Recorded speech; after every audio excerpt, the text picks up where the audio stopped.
Virus was number one. So it's the number one trend globally. And then number two is election results. I think most people, most of us were waiting to see the result of the US election. It was great that that came up globally. Number three is Kobe Bryant, American basketballer who passed Sure. away earlier in the year. He was number three globally. Number four, Zoom. This is the most unprecedented year. Most of us were home. You would see people turning to tools such as Zoom for meetings and stuff. So Zoom came up, and the five is IPL, and that's globally. The 9th of December, Google announced the results of its 2020 year in search, sharing what the world and Nigerians searched for in 2020.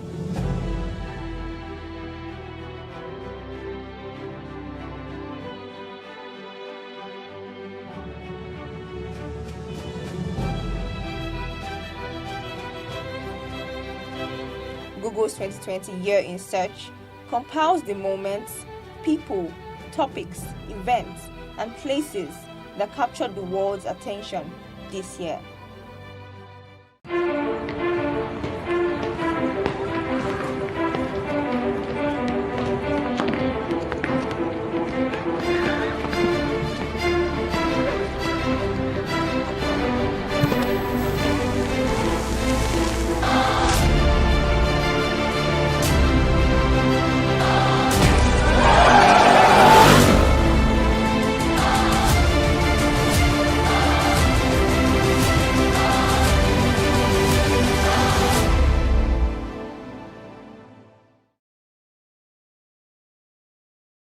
Fame, glamour, success, money, and all forms of flamboyance are what you associate with celebrities. But with the recent pockets of reports of Nigerian celebrities revealing their battles with depression, it calls for concern of a thin line between fame and depression, between appearance and reality, and many rhetorical questions. It is the desire of most artists to have an international deal and get international recognition. The quest for this fame and self-accomplishment continue with a lot of the big names now relocating outside the country. Nothing seems unchanged as racism is another social menace still confronting them. This leads to depression at the expense of love for their craft. A close observation shows that social media has continuously been a contributory factor. The regular interface with imaginary audience creates a lot of tension and illusions by many of these artists. Recently, many of our favorite stars such as Ari Song, Wajay, Dija, and a host of others have been vocal about their battles with depression. Plus TV Africa spoke to some key players such as a music executive and convener Social Media Week Lagos, Obi Asika, and a mental health specialist Dr. Kadiri Memuna, and a popular Nigerian actor Arike Akinyoju, who has been vocal about her struggles with depression.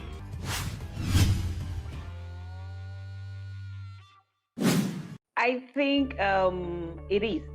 People are already vulnerable in one way or the other, maybe from adverse childhood experiences, and then with fame, which is somehow as you grow, it may be a childhood fame, because sometimes you see some children, they grow into fame, while some people are deliberate and intentional into achieving fame.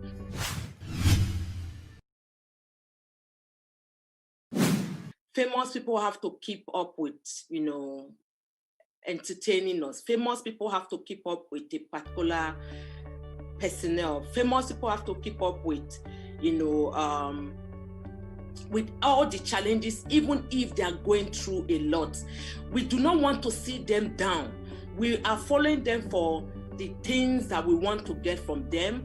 They are inspiring people, they're influencing people, they're empowering people, they're doing a whole lot. So whatever they may be going through, the society wouldn't want to see that part of them, even if they know they may be going through that is it. So they have to just keep on being, that person we want to see.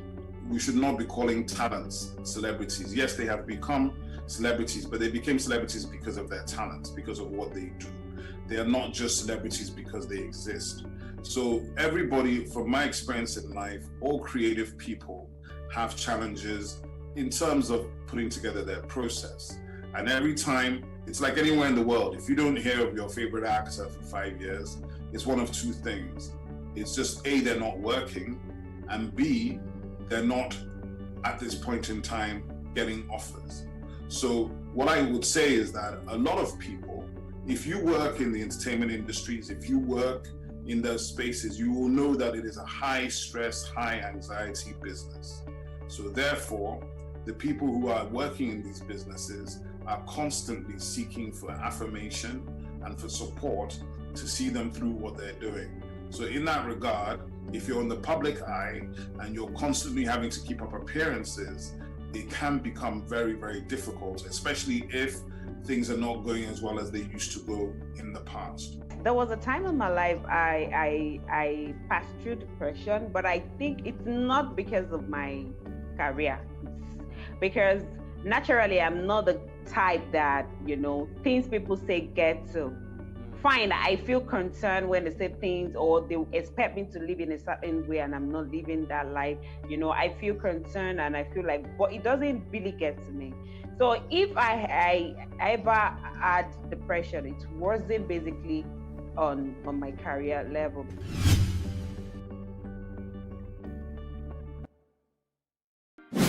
That would be great. In fact, that would really, really, really, help in this advocacy that, have been blazing the trail in Africa, trying to change the narrative and let it be a movement for people to understand that mental health is as important as our physical health, if not more important. And for the fact that it's intrinsically linked to our physical health, we have to guard, protect, and prioritize our mental health at every given point in time. So if we start seeing the media and entertainment industry putting our mental health as part of their package, it may not necessarily be a department because that's a tall order, but ensuring that from inception, when they are setting up that business, they incorporate what we call an employees assistance program. It's a subtle way of inculcating mental health services within your organization. What that just means is that as a business owner and having artists and producing whatever you're doing in media and entertainment, you and your employees or you and your gang, you and your group have a safe space where you have been able to build a culture of compassion that individuals in that organization can speak up, can speak out, can seek for help from professionals in rendering this employees assistance program. I don't actually agree that record labels, entertainment companies, or businesses should actually be having mental health departments. I think mental health is a very, very specialized issue. What they should be doing is being aware of mental health and have mental health professionals that they can relate to if they have issues with any of their talents or clients. Unfortunately, for many years, it has almost been stigma here. So people do not engage the topic and they don't discuss their problems. But definitely a lot of talents and a lot of people in society have mental health issues and issues with depression and anxiety and other things of that nature. So it's important to relate to mental health professionals who can help when you have somebody or friends or family or clients or talents who have any issues at all. You could you could insist that your clients and your talents do have regular counseling sessions, do have relationships with counselors and psychiatrists that they can have conversations and unload and unbundle any issues they might have.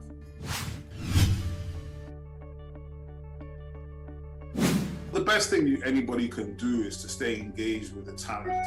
So the talent, and that means that understand and know your talent very well.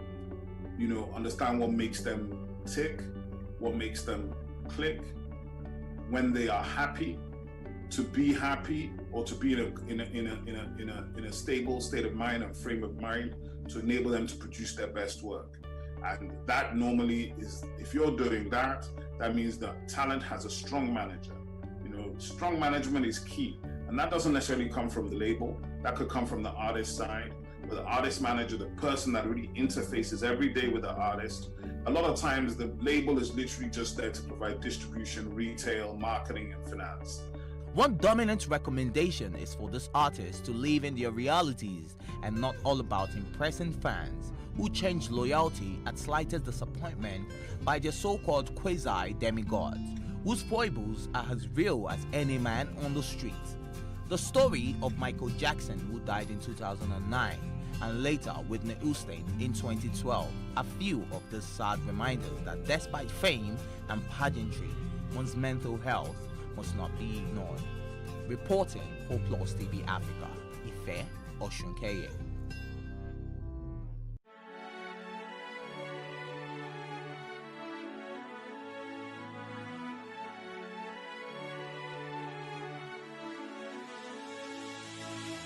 It is engagement we need to have. Those who suffer miscarriages are never taken into account. Members of the National Assembly are also influence peddlers. You are sitting on Nigerians' money. From the barbing, I pay my rent. On the barbing, I send my children to school. A consultative engagement. No any tangible notification before they ban us. It's one thing for people to be at your back and the heat of the moment, and another thing for them to still be with you when push comes to shove. I will do everything to take Lagos out of the national grid.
Guys, the year is almost over. 2020 crept in like we're in disguise, looking like it was normal until COVID said hello, and here we are.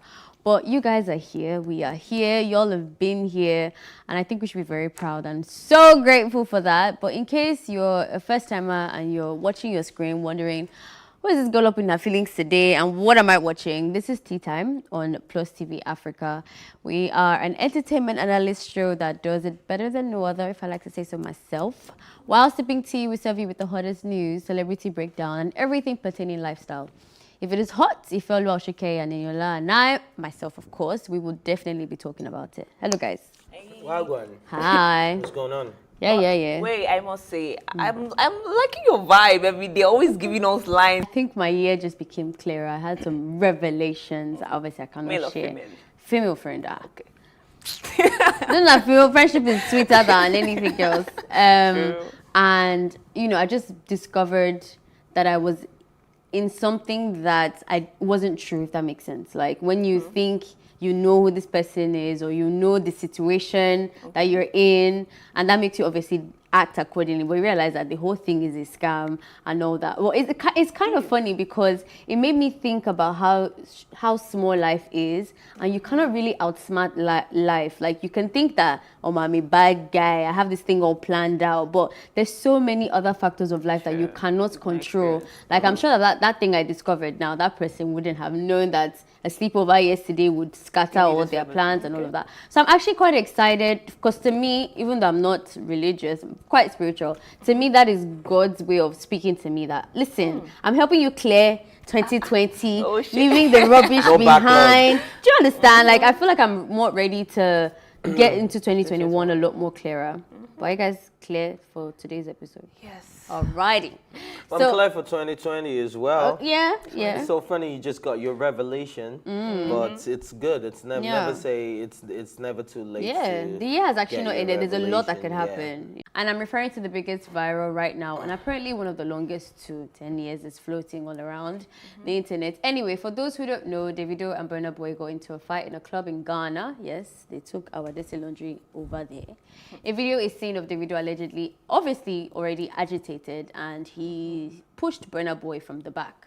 Blah, blah, blah, blah, blah, blah. Well, now Nigerian music executive known as Paul O has sort of gotten involved by appealing to both artists. In fact, 3 artists, which is kind of weird because I don't know how Wizkid is so involved in this, but basically to make peace with each other.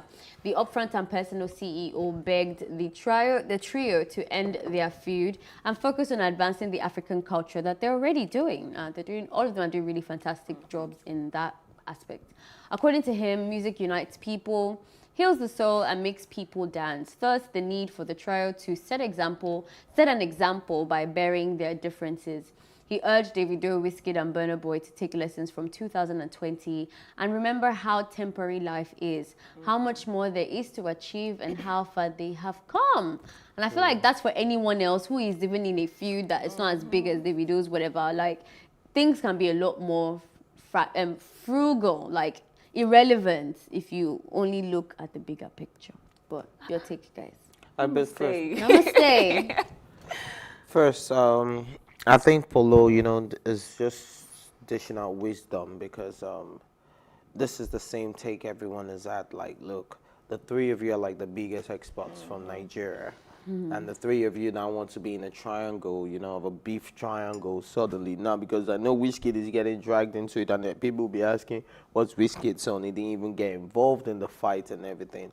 But it's beginning to look like your silence, too, is supporting. It's speaking volume. So I think everyone should stand up for what they believe in. And then this whole beef thing, especially when we're not going to it's not like we're supporting violence, especially when it's beginning to affect the fans as well. Yeah. When it's beginning to affect the people around you, when it's beginning to affect the people that look up to you as role models. They're holding bangers from us now. Imagine all 3 of them give us one nice banger like that. Like it's becoming really unhealthy. So when I saw the story, I had to call David's camp to find out the exact story of what happened. So, and I've been given the permission to spill, but not mention who spilled the info to me.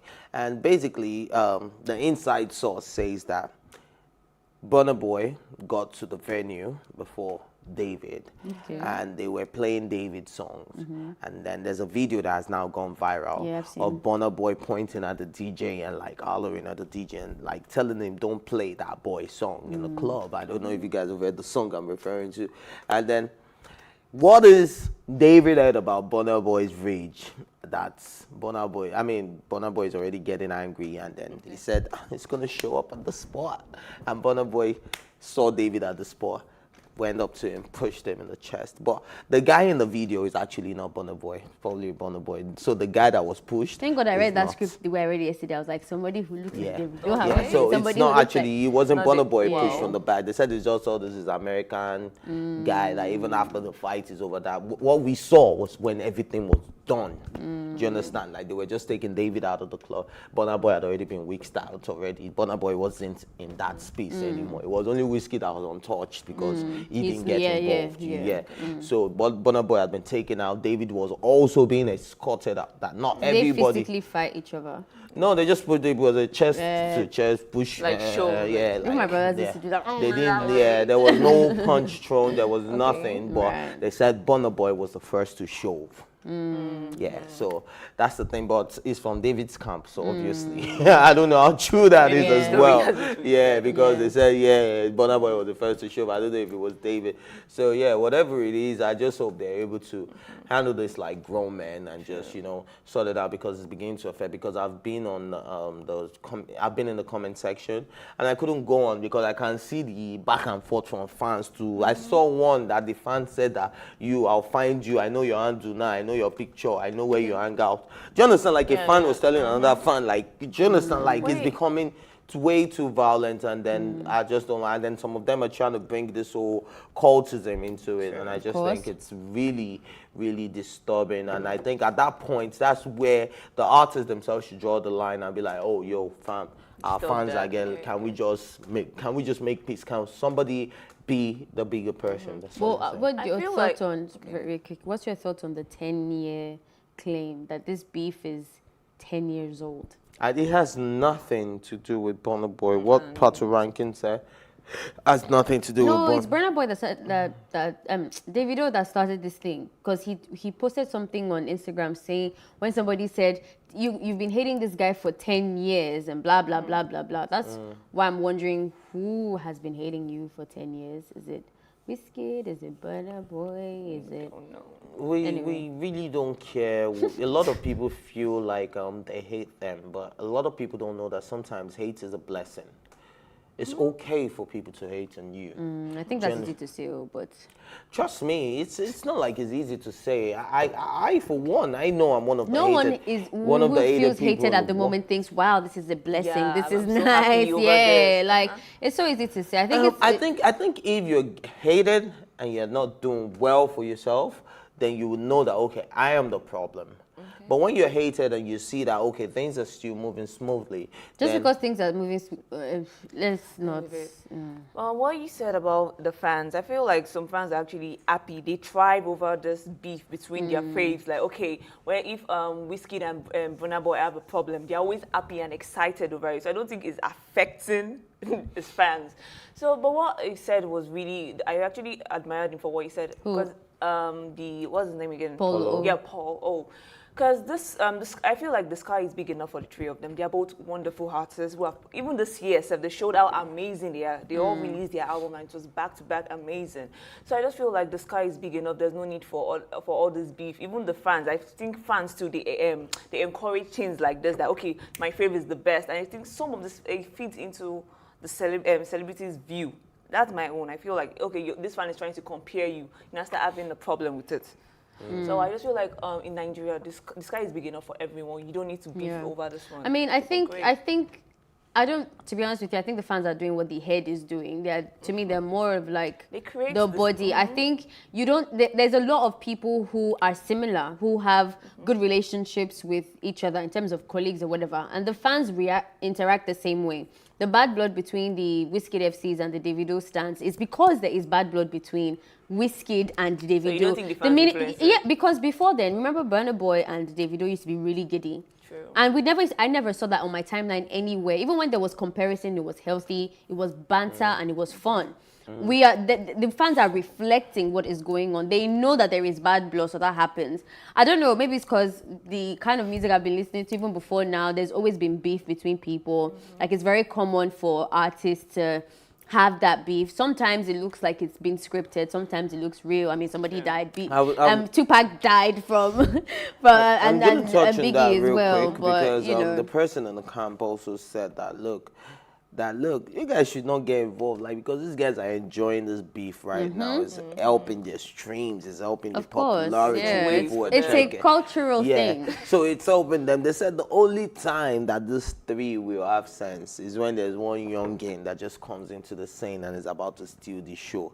That you see the three of them get back into the studio and start working. I keep saying the three of them because Wizkid has now been involved one way or the other. But if it left to me, if I'm supposed to talk about this beef, I'll leave a Wizkid out of it. I think Wizkid's silence is there, and I think the reason why Wizkid is so involved, first of all, you're silent. Secondly, you were not that giddy with Burna Boy until Burna, at least public perception.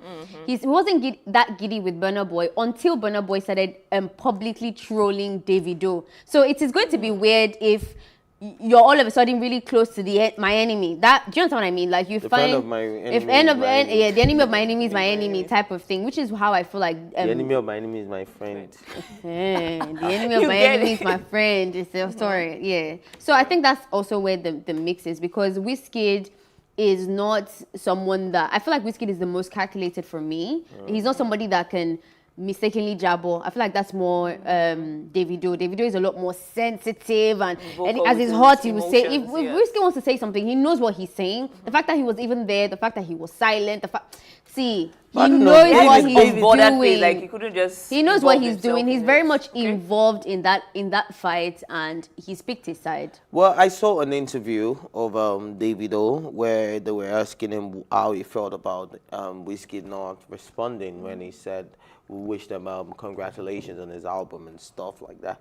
And I said, I don't care. And he started saying, are you the biggest? He said, yes, I'm the biggest in Africa. He said, is it when it comes to money? He said, no, the numbers you get. Like, it was really, really, really jabboing, like you want to put it. Because I don't think, we all know, let the numbers speak for themselves. Well, that's why, I saw that interview as well. To me, there was nothing wrong with that.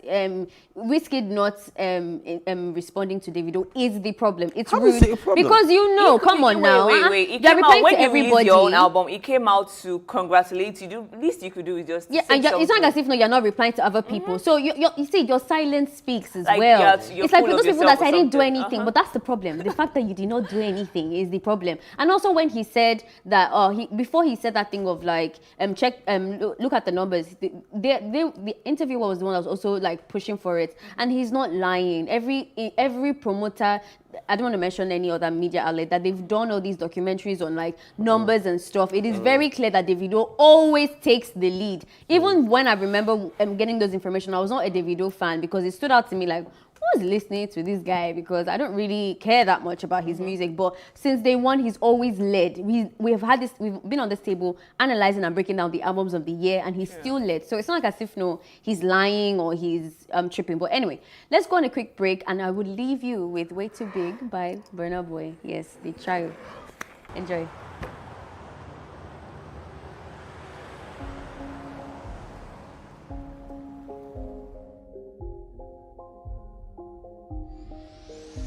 I tell you my God, you know my style, you know the chance, then it's all up, baby. If you said you get the mind, then you wanna try, you could go die, baby. It been a landslide for a long time, but then no one believe me. All of when I come by, J one try, but you do I'm if it easy. Who bad enough, who do it like hurt? Making up all my cellular hurt. Your back and your spine, I got it go break, carry my weight. Because I'm way too big. Too big to be with you. With you. Because I'm way too smart.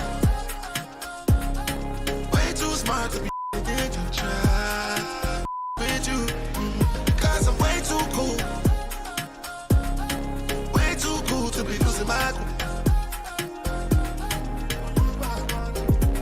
Judy. I bring the thunder like Moody. They say I'm on drugs, see me on Moody. But everything the dogs, they know they do me. That's not because me I be spooty. Before my life changed, I lived in the movie. Used to roll with the shank just like Julie. Still popcorn cause I'm unruly. Beat my case cause I'm hungry. Took my place as the shine bumper of the Nigerian Rudy. Because I'm way too big. Way too big to be with you. With you. Because I'm way too smart. Way too smart to be with you. Try with you. Because I'm way too cool.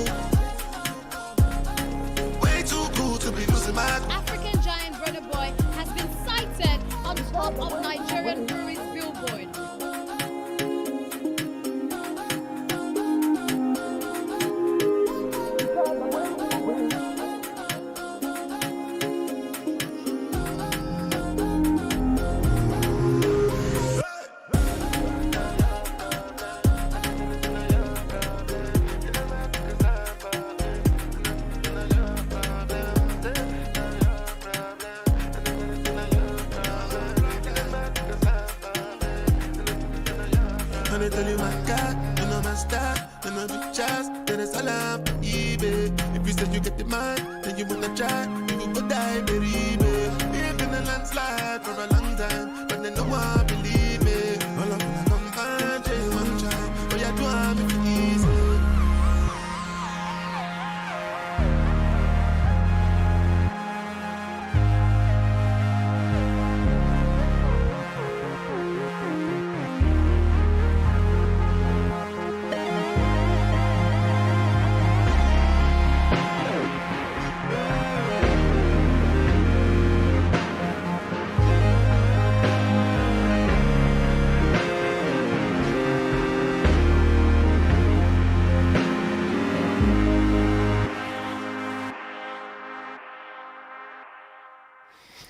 Hi, welcome back. This is still tea time. I guess you've missed it, that we just had a whole breakdown analysis about the trio, like Paul O would say, which is Burna Boy, Wizkid, and Davido. But still in that matter, Sha, because like I said, we like to follow up on all the stories and all the updates. Nigerian musician Patrick, I don't want to murder this name, Nnaemeka. That's what Patoranking. I'm going to try. Patrick Nnaemeka Okorie. Nnaemeka Okorie. That's what I said. No, you didn't say that. Nnaemeka. His name sound nice. Nnaemeka. Yeah, that's what I said. Nnaemeka. Okorie. Better known. Even me, I'm saying it with full confidence. When my Igbo brothers come now, they say, what's the name? What are you talking about?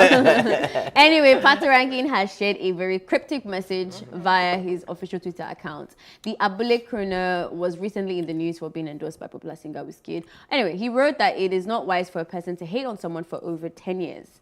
According to the reggae dance hall singer and performer, being wise means burying the hatchet and moving on. I'm moving on from the hatred before it consumes the person's heart. You've been hating on someone for 10 years. Do you really want to make it 11 next year? Please be wise, he wrote. The tweet stood at risk of being misinterpreted by fans. This prompted the musician to retweet a fan's tweet claiming that it had nothing to do with the alleged squabble between Davido and Burna Boy. Your thoughts? So where did you not come out from? Exactly. So I just want to say, just talk. Just talk. Like, it's a coincidence. They just said it when Burna Boy and Wizkid. Okay, let's believe it's just a talk. It's just a talk. It's just yarn. World people then go complain. Anywho, I don't know how do you keep a grudge with someone. I can't even keep a grudge with someone for a day. I have to talk to you like, okay, what's going on? So how can you Mama. Mama, you can keep it for 10 years. It depends on what we mean by grudge. But I can cut you out of my life intentionally for the rest of my life. Even though we're close? Yes. Wow. Yes. There's some things, and I don't wish it on anyone, so I don't want to even say, maybe if you get there, blah, blah, blah. But there are some things that, or some people, or something to happen by some people that you know you are better off without that person in your life. If that person wants to interpret that as a grudge, and I guess technically speaking, it is a grudge because I am making an intentional effort to keep you away. I'll do it for 50,000 years if it is important to me and I think that it's the best for me. I think it's also very subjective because you have to really be aware of yourself and tell yourself the truth that am I being the negative person here? Is this worth it? Or am I actually trying to protect myself? And I think only you can decide that. Some people keep grudges over things that are silly and they're the ones that are fault and the arrogance and pride has come in the way. Some people do it because they need to. It's a life or death thing that they're with toxic family or like a toxic friend or a space that was bad for them. So it really depends. But in regards to what's it called, Patoranking, I'm sorry, but Davido cannot talk about 10 years retweeting somebody who said a 10-year beef and then wait, where did this come from? You just decided to say like, okay, you get somebody that's not even a Twitter years. like that. You now say 10 like, years and then you say after Davido, who is making like even in the introduction of the story, this is the biggest rival that we have right now going on, and then you retweet somebody who said something about you hating me for 10 years is a lot, blah blah blah blah blah, and then Patoranking now says, oh, 10 years is a long time. You now say it has nothing to do with it. Now, this is me now being devil's advocate for Patoranking. If I was Patoranking, maybe what I would say is that I'm not talking specifically about the three of them, but that their story influenced me to tweet that why would somebody beef someone for 10 years? Not that you're saying that Davido and Burna Boy and Wizkid are beefing each other for 10 years, but that story has kind of inspired you to think about that.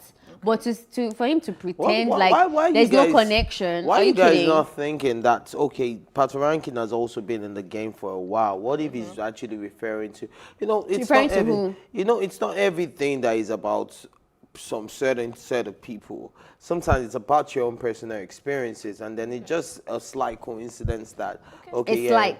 Yeah, it's slight. There's nothing slight because about what that. if it's somebody that is also hating on Burna Boy, and on Patoranking, and he felt the need to talk about it. Do you understand? So it could have been anything. So I'm not even going to make it about Burna Boy or Davido. So you think there is no influence? I don't think. I'm saying that even if you have to think, you don't know the guy's thoughts. Okay, there is no connection as far as I'm concerned. I don't feel like Patoranking, and I think it's the kind of stand-up guy that if he was talking about it, he wouldn't be retweeting what the fan said. This guy has shunned you guys out that he's not talking about that. So why would you insinuating that's what he's because talking human about. beings can lie, and Patoranking's words is not the word of He's God. lied to you before. I don't understand. Has Patoranking lied to you It's before? like saying that I have an argument with you, and I go back down to the newsroom and I'm having an attitude. Everybody knows that you and I just fought.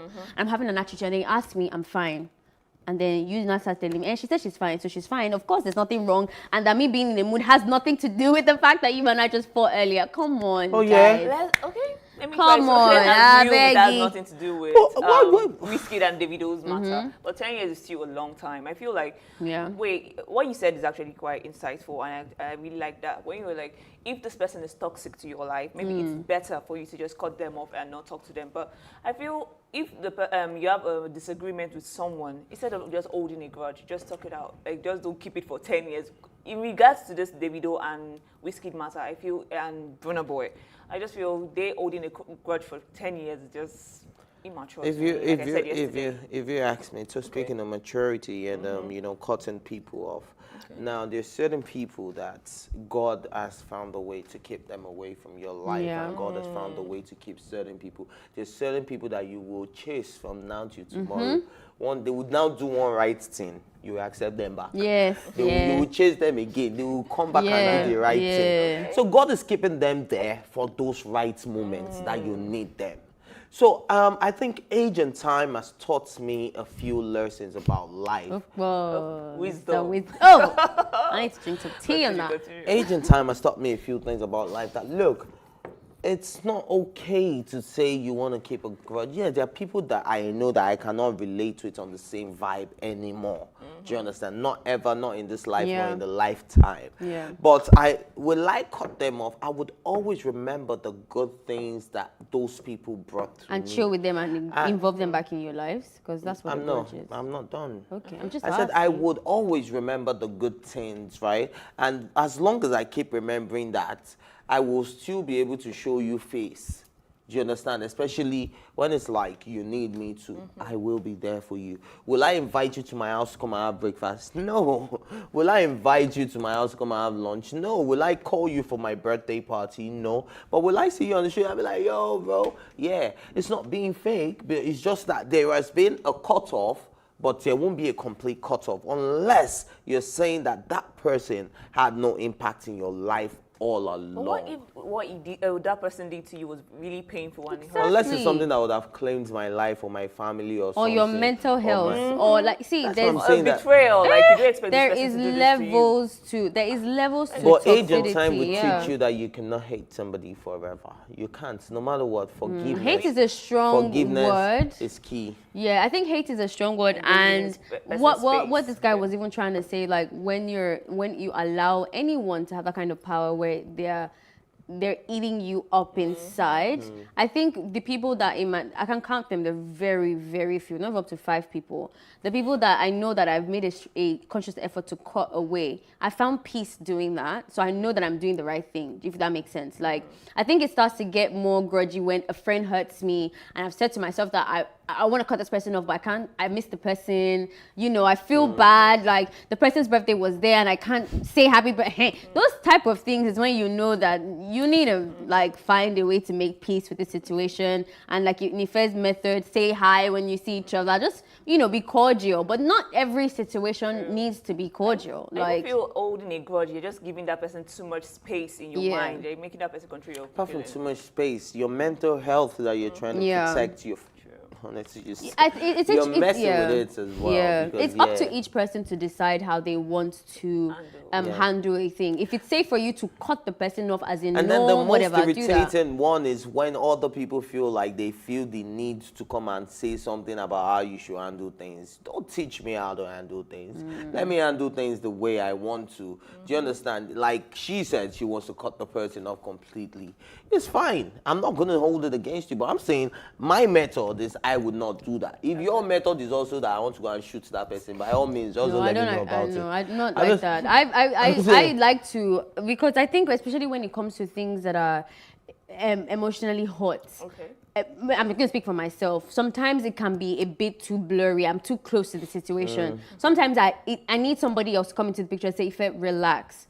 Honestly speaking, it is not that deep. Remember that this person is just like A, B, C, and D. Sometimes other people's voice of reasoning sometimes can help me sometimes, and depending on how you also say it and who you are in my life, sometimes help me think, okay, and when you also say it, when you say it, how you say it is important. If you say, why are you doing that? Oh, I'll change for you in the spirit of that. But anyway, I'm glad Patoranking has said what he said, even though he wants to deny that he was not influenced by Burna Boy's 10-year issue. I mean, Davido's 10-year issue. If he's not influenced by that, I still think he made sense. And please be wise, like he said. Anyway, let's go on a music break really quickly.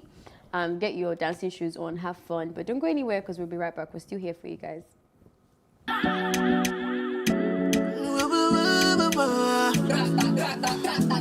don't wanna love nobody else but you. I don't wanna love nobody else but you. Cause you got a keys to my heart, baby. Cause you got a keys to my heart, baby. I don't wanna love nobody else but you.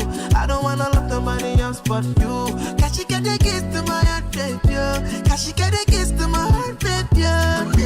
Wicked ass one. Oh, wicked ass one.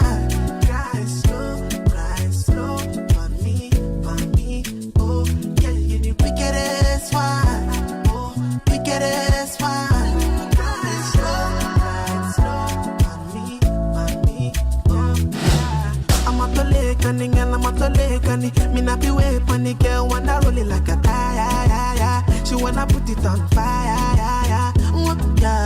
I'm a to leg on the girl, I'm a to leg on it. Me not be wait on the girl, she wanna roll it like a tire. She wanna put it on fire. Ooh yeah, go with me. Me I need like a way have you roll with me. Yeah, you sure you know you taking over me, you taking over me, you taking over me. Have you roll with me? Yeah, you said you know you taking over me, you taking over me, you taking over me. I don't wanna love nobody else but you. I don't wanna love nobody else but you. Cause you got a keys to my heart, baby. Cause you got a keys to my heart, baby. I don't wanna love nobody else but you. I don't wanna love nobody else but you. Cause you got the keys to my heart, baby. Cause you got the keys to my heart, baby. We get it, swine. Get it, swine. Ride slow, ride slow, ride slow, ride slow. We get it, swine. We get it, swine.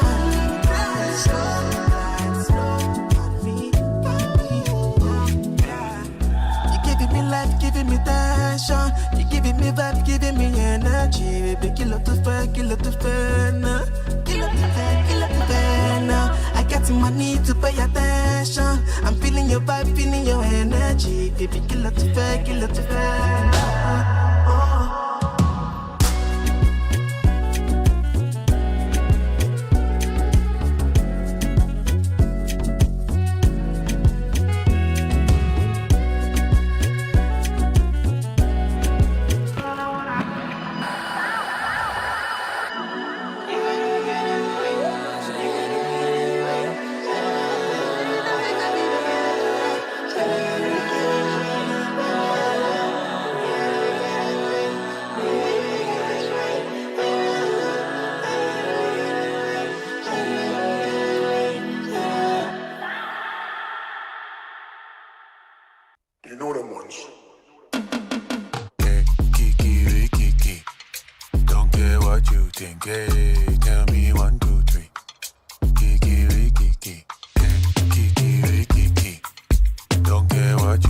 engage, but you don't know me. You know them ones.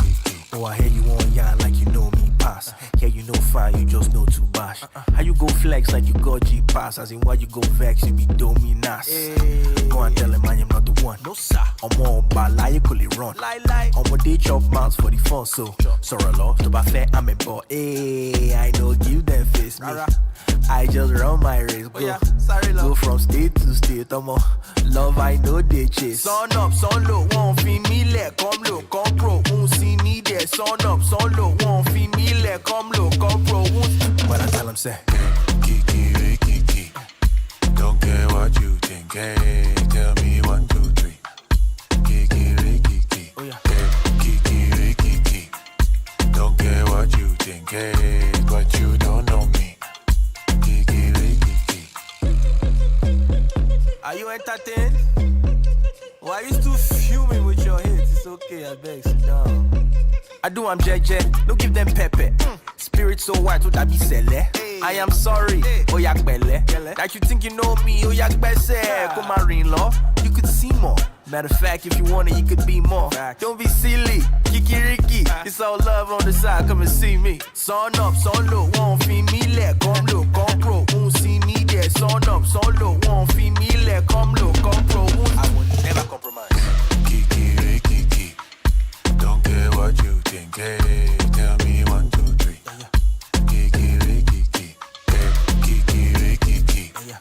Don't care what you think, hey, but you don't know me.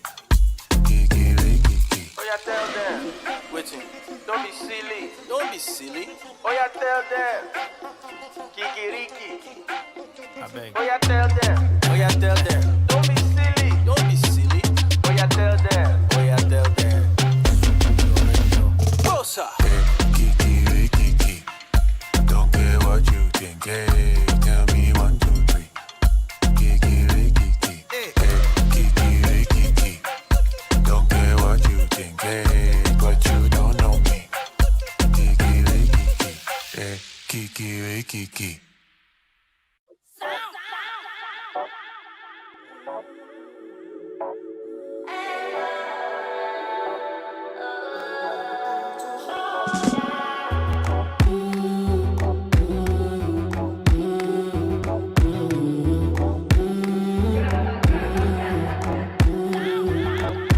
Let me be your soldier.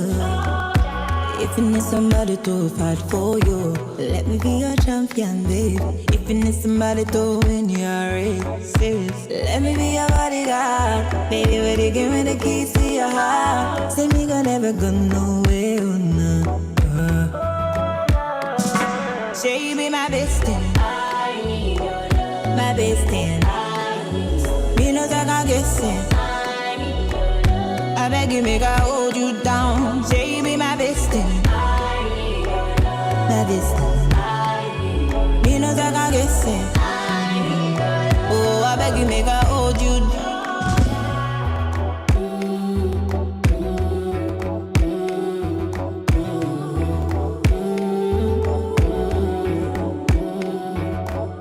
You show me how to love you, babe. I know the times you need my love to carry you, baby. Oh, teach me how to love you, babe. I feel my heart skip every time you look my way. Say you be my bestie, I need your love. My bestie, me no take a guessing.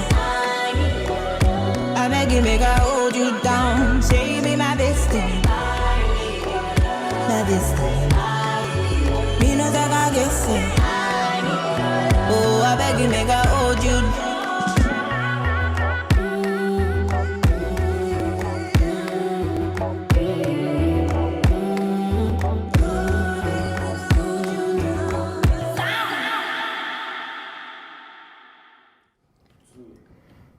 Hello and welcome back. This is still Tea Time on Plus TV Africa. You have missed a lot of gist if you're just tuning in for the first time, but don't worry, there's still more in store for you. We're just gonna pause on the gisting for a minute and talk about 2021. I don't know. My body is just shacking me for 2021. So I know that a lot of people out there have either had, I think for the most part, we've had a very introspective year. Like we've faced something that, at least if we were born in 1980 till now, you haven't really faced anything like. Look at me when you're calling years. I don't understand. Yeah, you know you always call me wisdom. My old papa. Let us say it now. He said old papa. Oh my okay, yeah, it's proving to us that you have old knowledge. I'm not old proving wise to one. you. Oh, that's how you feel about it. Oh, nice. Oh my I'm glad I've been able to gosh, impact Ife. your life that way. Oh my goodness. Thank you. Old I age accept the and new compliment. age. Coronavirus was new and it affected people in all sorts of ways, from our family lives and how we spent it with each other, or how we viewed our families, to our careers, to ourselves, to our sanity and all of that. It really just made you think about things that you wouldn't normally think about. But 2021 is offering something different. I mean, first of all, COVID is no longer new, so we don't have that shock anymore. True. There's vaccine out there roaming in the streets somewhere. There's a lot of hope and a lot more sanity, or let's say things that resemble normalcy for a lot of people. So I think most people are expectant or are happy and eager to get like a fresh start and everything. So viewers, you can do this with us as well. You can send your opinions to us via social media and our phone numbers and all of that. But I'll do it with your friends right now, but I wanted to do it with my people. There's 2021. I want to know what the must do's are. Like in this 2021, I must achieve They don't this. start to.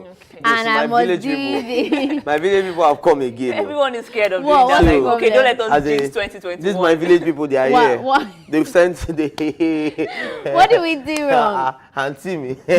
Castle. Thank you. Yeah. Thank you. They are here. See them.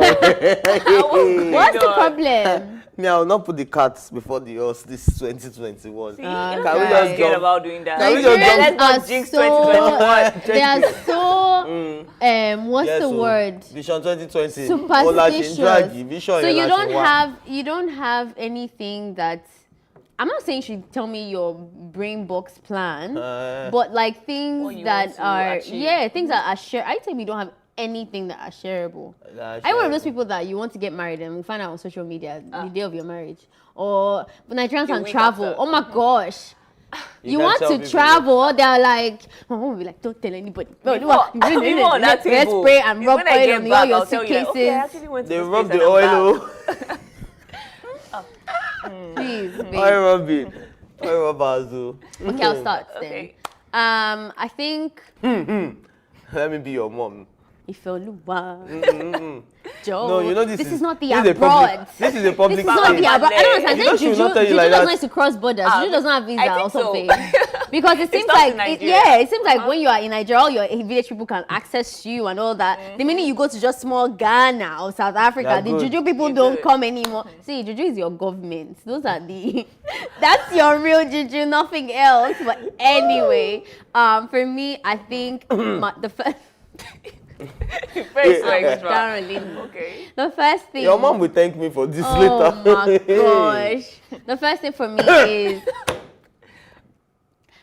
physical health. I need to sleep more. I need to work out more. I need to eat better. When I first came back to Nigeria, we can tell them now. when I first came back to Nigeria, I was very vegan, very, very, very vegan. I remember, I can remember. I remember like eating meat for the first time. I used to fall sick. Like I wouldn't eat fish. I wouldn't eat any of that. But it's very hard to be vegan here because the supplements for things that are not meat is quite either rare or very expensive. So, but I feel like I can, even if it's going back I know somewhere a vegan chef in case you want one. and they'll be over expensive and tell me now that one stupid salad that I need to eat 4 times a day because there's no meat in it will cost me. 6K. Thank you. But even if I can maybe thrive for vegetarianism or something, I think that would be good. I think I need to do better with checking up on my friends and really, I don't know, being more out there. I think I've been really blessed and my friends were giving to me unconditionally, but I know for a fact that I didn't do a good job in reciprocating that back, in calling them and checking up on them and doing all of that. Another thing is my finances. I want to add like maybe 3 more zeros to my net worth at the moment. So I think, more hustle to that. It's very easy for someone like me because I'm quite friendly and I have a lot of people and all that to act like I'm being productive. Like the busybody will be a lot, but by the time you really look at what I'm doing. Yeah, what have I actually done or achieved? I haven't really done anything, but there's no time to do anything, and I'm so busy. So I think I need to tone that down a little bit more and be more whatever. And then the final thing for me is to be more grateful. I think 2020, we, even the media, even us, we did a full-blown bad news mood. Like, this is what's happening. This person has died. COVID has taken this person. The government is this, so they stole palliatives. They did this and they did this. Nobody really talked about the NGOs who really stood for the victimed women during this period and how they saved a lot of people, how they fed a lot of children, how people have been able to set up support initiatives for SMEs, how CBN gave this and this and this to a lot of people. Like, you know, I feel like I need to become a lot more intentional about gratitude. I want to blow up my little wins as much as I blow up my issues. So I'm really eager about that. But yeah, on to you guys. Wow, you only made me rethink mine. But remember on Christmas Day when you asked me what does Christmas mean to me, I said I had a reflection over my life. So I made this list then. Right. Number one is I need to better myself. I know I have a lot of errors I need to correct, like educate myself more, read more, because I actually relaxed this 2020. When I was still in school, I was always like, okay, I had one book in my hand, but this 2020, I admit I was lazy. So I had to educate myself more and also be grateful. That's why on my birthday, I'm thinking about like just giving March. Okay. I'm thinking about just giving out to charity, maybe go to the orphanage home, like just bless people, the people that don't have as much as I do. So just give out to the public and also calling friends, and replying WhatsApp messages. I've lost a lot of friends over WhatsApp messages. Like some they are even too rude for you to reply because you see last 2 weeks you just leave it. Yeah. So I need to connect more to my friends and also. I think that's all. I appreciate my family more because this year I actually had a shocker that made me realize that life is short. That before you know you bang bang. Yes, like you can actually lose your loved one. Like before you know this person may not be there with you anymore. So I just want to spend quality time with my family next year. Okay. Is there anything that the village people cannot access? Yes. I'm stronger than my village people. He that is in me is stronger than he that is in the world. Hallelujah. You understand? Yeah. So I really do not care about what my village people want to bring. Yeah, bring it on. We're strong enough to fight it off. I know. Let's go. Yeah. So, but for me though, there's certain things that I know that they are my weaknesses, and I've realized them majorly this year, such as patience. I really do not have patience for a lot of things. I am praying to God for a lot of patience. Temper. Yeah, I'm also working on that. It's not that I'm the guy that just fights for no just cause. So yeah, but I'm the type. In his face, and he's like, girl. No, I'm not the guy that fights for no just cause. Everyone knows that I'm a lovely one, and but I'm praying for more patience. You know, to be able to condone a whole lot more and be what's the word now? To be able to tolerate people a whole lot more. I'm like, you're talking about 3 zeros. I'm talking about zeros to my account. And I'm also going to be intentional about the people I mingle with in 2021, because you find out that there are a lot of friends that I've known for like 6 years that I've not made a naira with. Do you understand? And there are friends that I met in like 2 months ago, and I've made millions with. So I want to be intentional about the people that I call my friends, about the people that I call people that, or the people that you can actually see. Why is your face like that? I don't know. She's looking at you like, yeah, okay. Yeah, I really want to be intentional about that. And yeah, basically family. I don't think I've given my family a lot of time this year, especially physically. I've given them a lot of time over the phone, you know, video calls and stuff. but I'm talking about physically, I haven't. So I want to really be intentional about that in 2021, you know, spend a whole lot more time with family. And yeah, those are the things I can disclose for now. The rest, village people. I think while I was looking at him, I was waiting for him to say something. Okay, what? Get married? Maybe, yeah, something to celebrate with you that maybe 2021 it's not 2021. is where we're... I'm getting married soon, but it's not 2021. Didn't you tell us 2021? No, 2022. It's always been 2022. It's always been. The data has Yeah, been she said chosen. it again. I can see why he likes whiskey, because remember whiskey said... Don't start. I never said Whiskey 2021. said he's getting married this year. I remember somebody went to go find him and like, whiskey, you liar, that was the last Saturday of the year. That was the last Saturday of the year, and he's definitely not getting married. No pressure though, but whatever. No pressure. 2022. Yeah, no pressure. Okay. Man or woman, no pressure. Don't worry, you still have hope. Huh? Please excuse if your conversation is still based on hope or more, your 2022 plan. What? We need to ground it more. No. I mean, I said the There date has has been to be chosen. somebody there that The date has been chosen. I should be. You start buying from next year. Oh yeah, now my money is we are ready. there. Yes, nah. From next year, you are buying a share. See, you people shall want to get my village people involved. You see them. They are looking for ways. The baby are like, that is the one. That one. Anyway, village people don't watch Tea Times. Only great, amazing souls that watch Tea Time. Thank you very much. Okay. Anyway, last story on our list today is Lori Lohan's release from prison did not get a warm welcome from fellow actress Janet Herbert upon learning that the former Full House star is now a free woman. The original Vivian Banks of The Fresh Prince of Bel-Air took to social media to voice her frustrations over white privilege. The 64-year-old made use of Twitter on Monday, yesterday, basically saying, so when white actresses commit crimes, they get new shows, pilots, etc. Lauren Lohan, because this girl is not subtle at all, I assume you will get an Emmy for your time in prison. Oh, to be white, blonde, and privileged. No thanks, I would rather be bold, black, and dignified. Hashtag only in America, she tweeted. Laurie has also completed her 2-month prison sentence for her part in the college admission scandal, was reported to appear beyond relieved that she could not put the prison sentence behind her. The media reports also said that it is one of the most stressful things that she had ever dealt with. Oh, yeah. And she plans on spending New Year's with Olivia and Bella, which are her children. Despite her early release, Laurie was said to be concerned about her husband, who is still serving 5 months sentences since November 19. Okay. And she is still worried about him and can't wait to have him home. So... Okay, I remember when I read this news, I was quite disappointed in myself because first thing I was like, is that a crime? Just because you wait, that's it. That's why I said I was disappointed in myself. I have to just confess right now.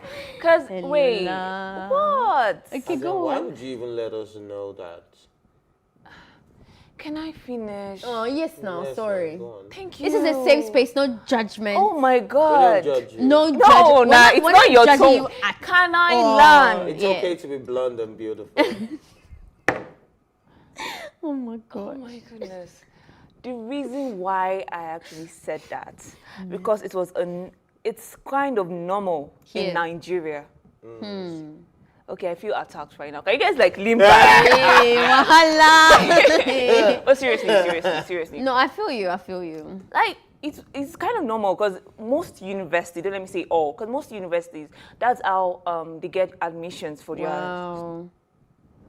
Really? Do they really? Yes. Is that how you got admission? No, I actually worked my off, to get that admission. Thank you very much. But it's common, normal. yeah. I mean, it's not common, really not hard normal. to believe It's just because common. even NYSC, I mean, everybody talks about application / get your money sorted for the person. So it's not hard. I mean, I've never this person applied has this to list, Nigerian that university, amount so of I people don't he know. wants to bring into the uni. So many times, it's not about what you have upstairs. But you know that this person has this connection for, he's in that university. So can you not attack me? Thank you. I was attacking you now. You're not attacking yourself, and everybody's attacking you, Anyhow, Jerry. so that's why I just felt like I liked this system. It just made me realize that, okay, what is going on in some parts of Nigeria is actually wrong. All parts, Joe. Which part is it not Don't let me say all parts now. Let me say some parts. Some parts of Nigeria is all wrong. Because admission should be based on the intellectual capacity of a person, not the amount of money your parents can pay before you get into the institution. Okay. Leave her So, alone. personally, I get where she's coming from. Who? Annie or the actress? The actress. All right. Yeah.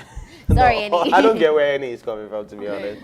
I'm not even gonna lie about that because. You don't believe that they pay in Nigeria? I don't want to say, but I wouldn't want to come on television and say that that's what it is without having. And proof. then you're shocked that it's a crime. Can you? Yeah. Can you prove it? Can you prove what you said? Can you call out names? You can call out a few people, but you know a few people that paid together.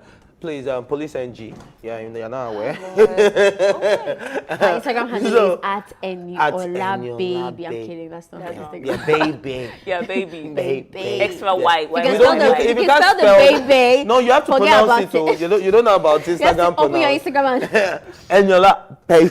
You see old men policemen now going on Instagram. Okay. But at the end of the day. Privileges are everywhere. I don't want to look at it like it's not one. Because when I saw the hashtag only in America, I say, Auntie, you don't even know about only in Nigeria. At least she spent some time in jail. Some other people will work freely in Nigeria. They'll give you a book. They'll run for a presidential position, governorship position, and they'll win. And nothing will happen. Only in Nigeria. So we've seen a lot of these things. Privileges are everywhere. And in as much as we always want to say that, we want to be bold and be dignified, it's not that easy in this world we live in because, you see a lot of people that make use of their privileges wisely. So you can't always blame it on privileges. There are a lot of people that are privileged and they've made very good stuff out of themselves. So whatever reason this woman was let out early, because I went there and I saw that, based on good behavior, and she's still worried about her husband who is there for 5 months and stuff like that.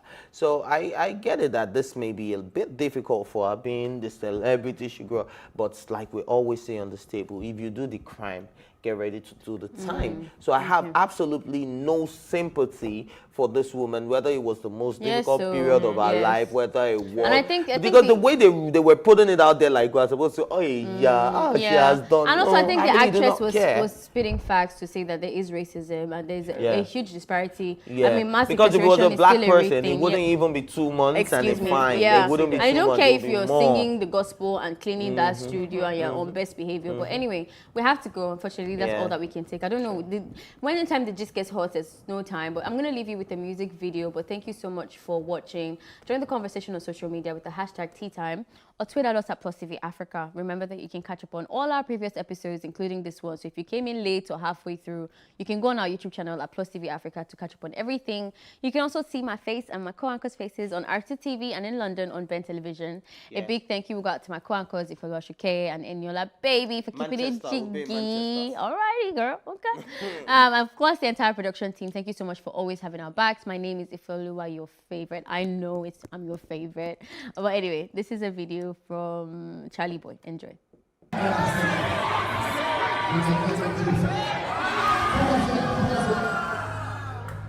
Solomon, God's gonna strike you down. We need to repent. You are fake men of God. You are fake men of God, and you know. Everybody say, yeah. You know, say we get the original and we get the fake. But this song is dedicated to all the fake pastors because guy men don't fool for sure. Yep, through Jesus Christ our Lord. Now what did they take deceive us? Through Jesus Christ our Lord. Now what did they take deceive us? They tell us right, they do left. They tell us right, they do left. They tell us right, they do left. They tell us right, they do left. They tell us left, they do right. They tell us left, they do right. They tell us left, they do right. They tell us left, they do right. Pastor, waiting be your work before you leave your work on the deceive the people of God.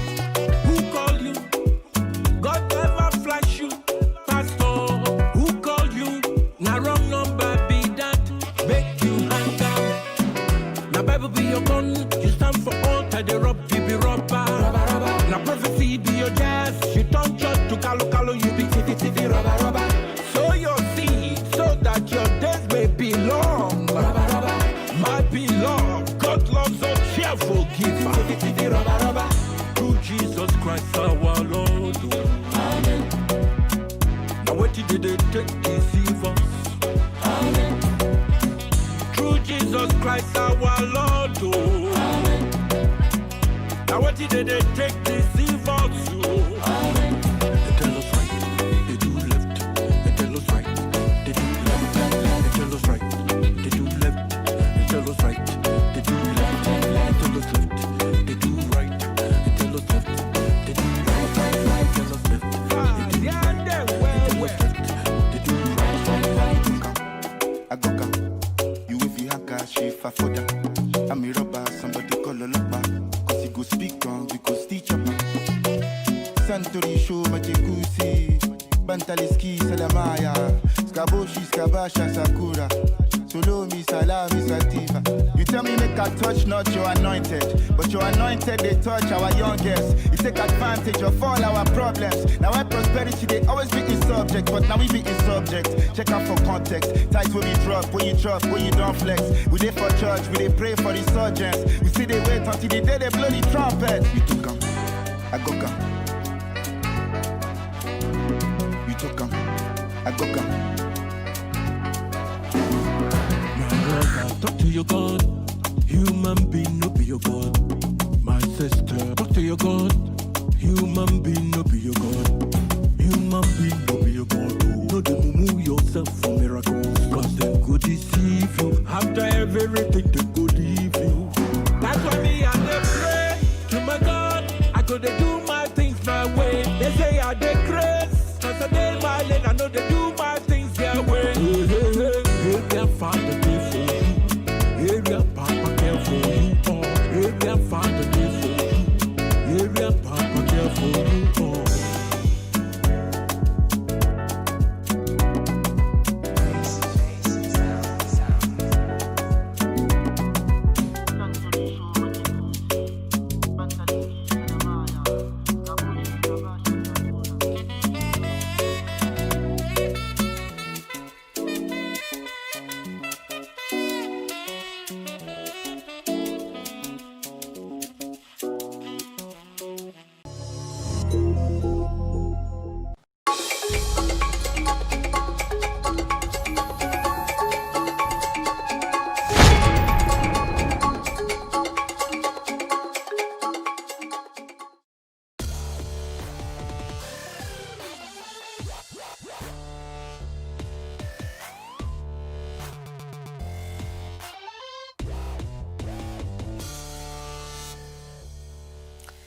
A 20-meter cliff, a couple of ropes, freezing cold water, and me trying to cope with all of that.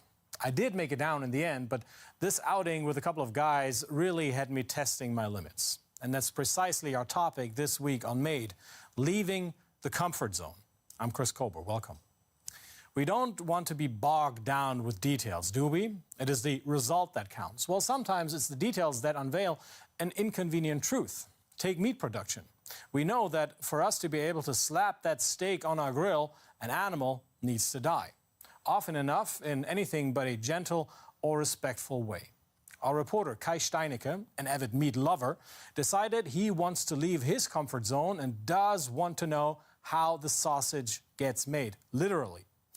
A word of warning, the report contains scenes some viewers may find disturbing.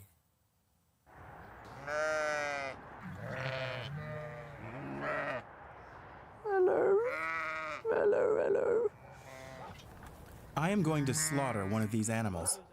They belong to Wendelin Schmucke. He farms sheep the traditional way. His family has been doing this since 1750. His sheep are out to pasture for most of the year.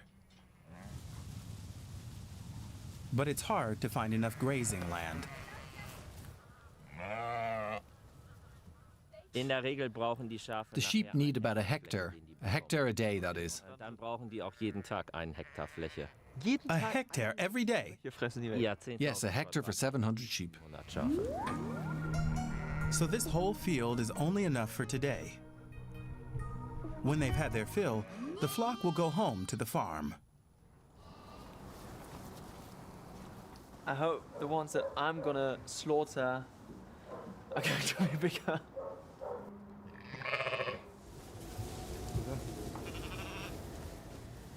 Oh yes, This one is bigger. It's 6 months old and weighs about 40 kilos. That's huge. I had no idea how quickly they grow. I really don't know if I can do this.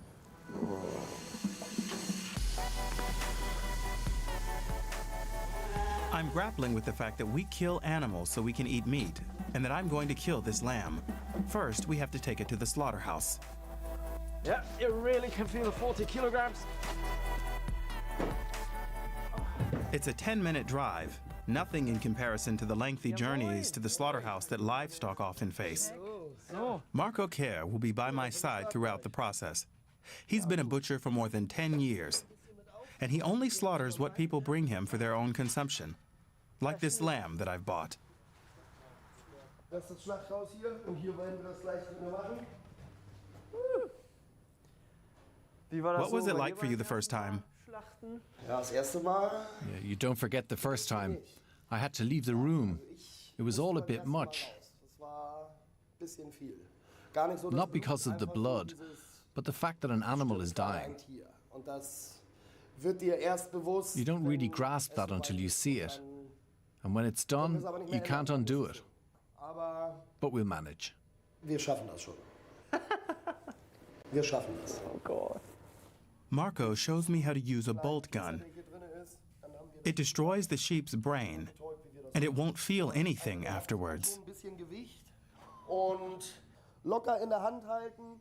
Hold it loosely and then press once. Einfach trauen. That was it. Oh! Ja. That's like a real gun. Ja.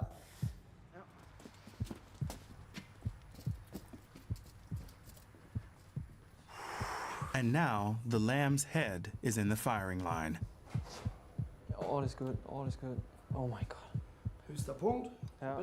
Highest point, draw a line. There. Finger weg.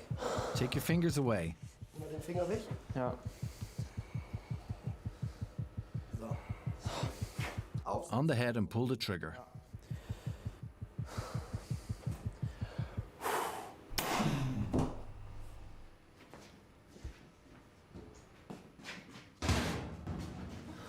Messer.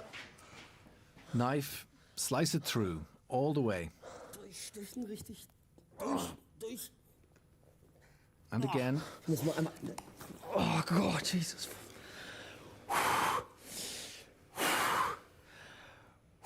That's a lot of blood. That's a lot of blood.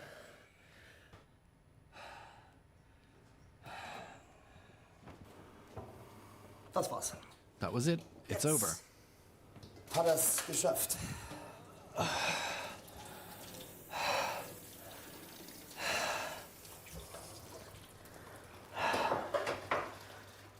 So, how was it?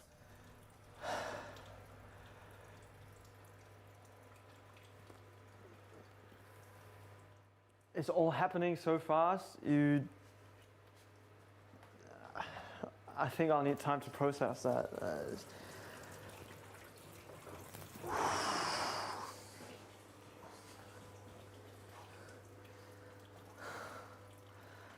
I've killed an animal.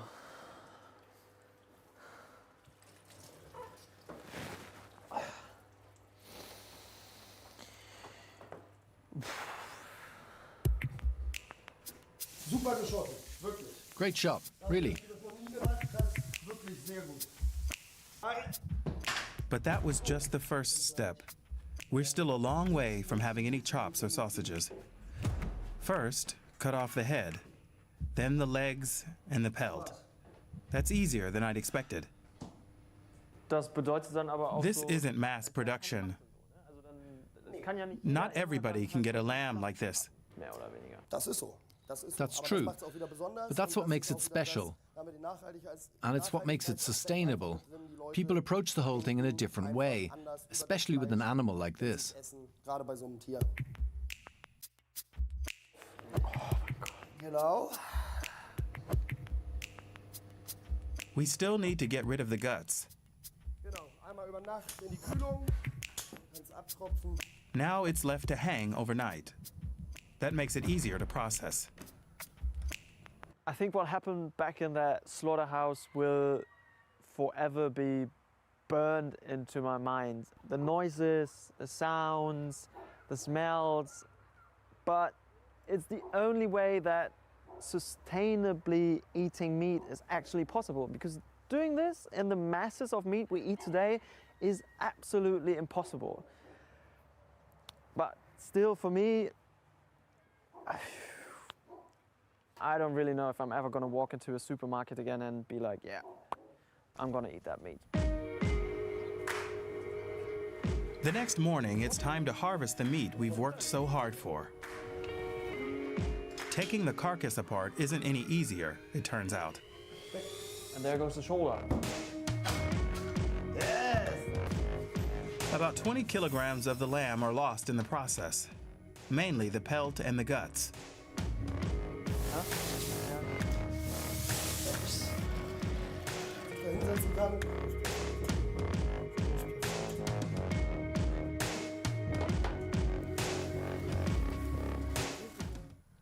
That looks great. How about a sausage for starters?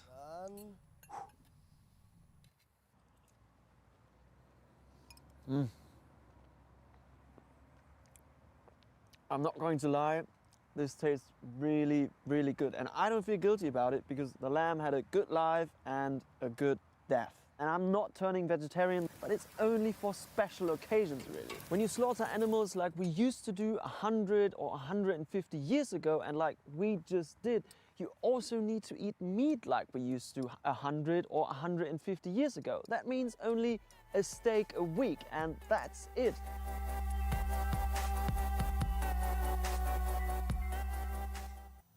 Oh my, what a day for a reporter. Leaving your comfort zone doesn't always happen voluntarily. People losing their jobs because businesses are suffering under pandemic restrictions. Now, that's a real problem.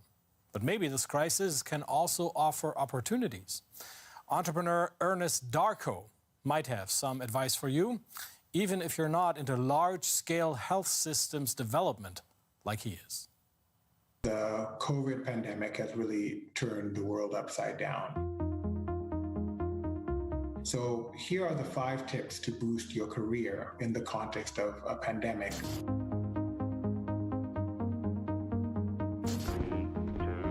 1, lift off. It's really important to focus on things that you're passionate about. Even if in the overall sense of your career, it's hard to find, the thing to be passionate about. I grew up in a situation where healthcare was always poor, clinics were always overcrowded. Halfway through my medical career, I realized that if I really want to make a difference in these types of environments, I needed to be a doctor of systems, not just of people. Many years later, here I am basically running a company that is focused on helping countries fix their systems at large scale. If it's not easy to get out of bed to go to that job or to go do that particular thing I've chosen to do, then I know I'm probably doing the wrong thing. Lift off. Lift off. If in particular you're in a career that's very much dependent, for example, on seeing people, and we know that going into lockdown and isolation is the norm, it's definitely going to impact your career or your profession negatively. So do that assessment really quickly to understand whether it's going to diminish or create opportunities for you. Lift off. Lift off. If there is an opportunity, try and figure out how am I going to work myself into that opportunity. So if I can now innovate in order to now meet this new demand, yes, I cannot see people in person, but there's this huge demand now. How can I innovate basically to meet this new opportunity? So we developed a screening app, for example, that community workers who are going to do the door-to-door COVID screening could use to capture the screening and the result of the screening in real time. Lift off. Lift off. Look at tech enabling yourself. Using technology to allow you to innovate, using technology to allow you to meet the new opportunities that are presented by COVID, as opposed to purely being a victim to what COVID has done. So technology can be a game changer in many cases. It allows you to scale yourself up. It allows you to be accessible by your clients in ways that probably might actually be better than pre-COVID. As we've seen with COVID, things keep changing, right? Everything from having first wave to second wave to learning new things about the disease that then changes the policy environment, that then changes the rules. You'll know you're adapting in the right way if you're maintaining your clients, if you're maintaining quality and you're maintaining satisfaction with what you're doing. I know it may sound like a bit of a luxury to be in a position where you can do all of these things because some people may not actually have these options. But to the extent that you can, I think it's important that you do so. And I've seen some amazing examples of people doing this and in fact, not only surviving the pandemic, but actually thriving in the context of all of the challenges that COVID-19 has brought.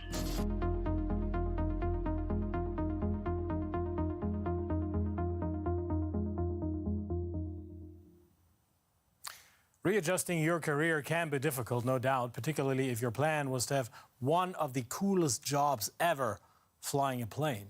But we know the pandemic has been an utter nightmare for the travel business. The global airline body IATA says air traffic this year is expected to be 66% lower than last. So it's been a huge mess for the sector up to this point, and even with bookings slowly recovering, German flagship carrier Lufthansa has suggested that would-be pilots in its prestigious flight academy might have to rethink their plans. Flying free as a bird over majestic landscapes, it's an appealing prospect for many. The videos about Lufthansa's pilot training program in the United States are a favorite with Lukas Heim. The 22-year-old moved to Bremen a year ago with his girlfriend to start his training at the European Flight Academy, the Lufthansa Group's training school in Germany. Now they're packing up and leaving Bremen. In March, the course was suspended. 700 would-be pilots were left hanging. For Lukas, it's been a very trying time. They just kept stalling and putting us off. First they said the course would start up again in May, then in September, then next January. Since it's all so unclear, it's time for us to leave. We can't keep paying rent for this flat. We came to Bremen so that I could become a pilot and Svea could go to university. But our time here is now over. After many months in a kind of suspended animation, would the training resume or wouldn't it, Lukas and Svea made the difficult decision to give up and go home. We had a plan when we moved here. Lukas was going to complete his training. And now we're leaving again, and he hasn't completed it. It's like running in a marathon and turning back halfway and never reaching the finish line. Lufthansa, Germany's biggest airline, was brought to its knees by the collapse in air travel caused by the pandemic. It was saved from bankruptcy by a €9 billion bailout. Half its fleet remains grounded. The head of Lufthansa Aviation Training, Stefan Kenan-Scheib, says the airline has 1,000 pilots more than it needs. We tell our student pilots quite candidly that the prospects for becoming a pilot are very, very bad right now because of the COVID-19 pandemic and the financial situation of the Lufthansa Group. We're losing €500 million every month. It's our duty to be open to the students and tell it like it is. Most aviation industry analysts say the demand for pilots after the pandemic is hardly likely to soar. They don't see air travel picking up significantly until 2025. Most of the youngsters who have had to halt their training need a job to get by. Caroline Bösner was in the United States when she heard the course had been suspended. Now she's back living with her parents in Leipzig and working at an Amazon logistics center. It wasn't easy, but I had to take a pragmatic approach.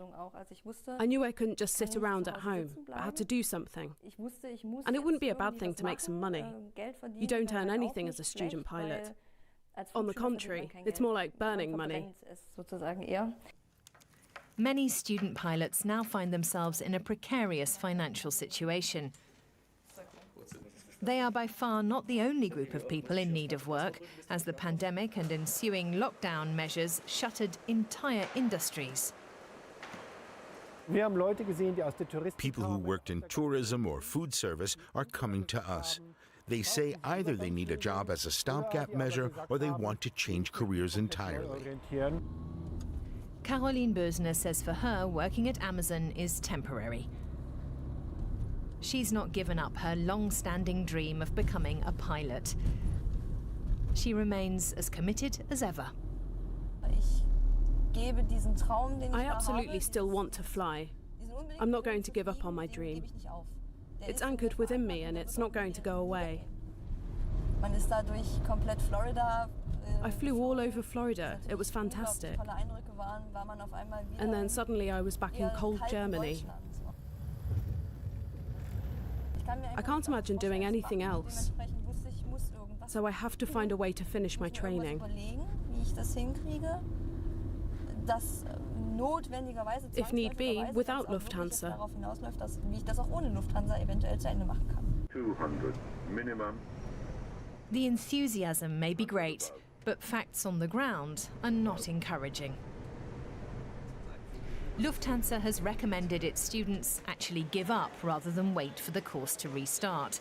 If they complete the programme, they're going to be charged €80,000, and they won't have the guarantee of a job, as used to be the case. Lucas's father, Christopher Heim, is appalled. He's been a pilot at Lufthansa for 32 years.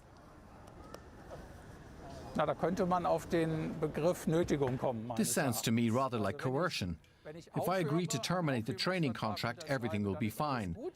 If I don't and want to fulfill my dream, then a huge sum of money comes due. I don't like that. I think it's dishonorable. It's quiet and empty at the European Flight Academy in Bremen.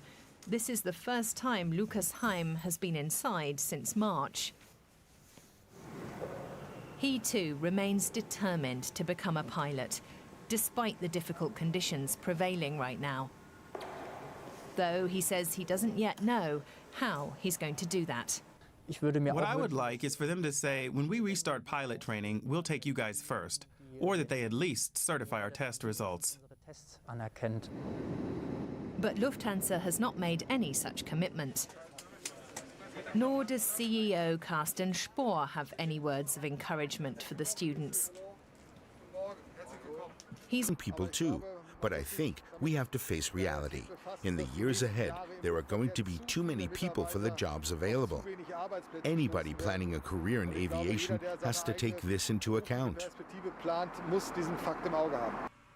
The pandemic could end the dreams of an entire generation of wood.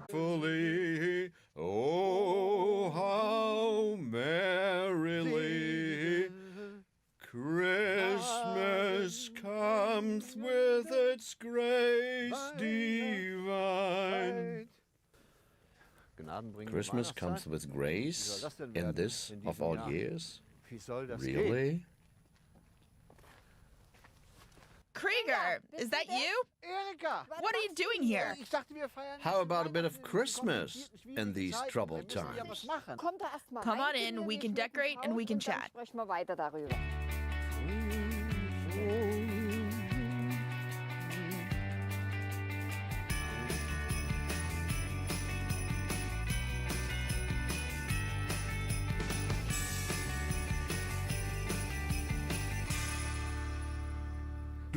You have children, grandchildren, great-grandchildren. How many altogether? I have 3 kids of my own, 2 girls and a boy, 5 grandchildren and 4 great-grandchildren. What's your favorite Christmas memory? My childhood, with my parents and grandparents and with my kids when they were little, in the Ore Mountains. And who helped decorate? Just me. Alone? Yes, I start putting up the decorations in early December, but I wait until the 23rd to get the tree ready. Not a day earlier. No one helps? I don't want any help. How about the food? Really? Yes, absolutely. Christmas Eve is lentils with sausages. The next day, potato salad and maybe roast goose with red cabbage and kale from this garden. From your garden? Yes. So tell me, Krieger, how is Christmas with your family? Do you spend Christmas at home or do you go somewhere? I'm going to try to be with my mother. Yeah, if my son comes, we'll sit together with him and my daughter-in-law and my grandchild. And for everyone else, we have the phone. Our Christmas lights.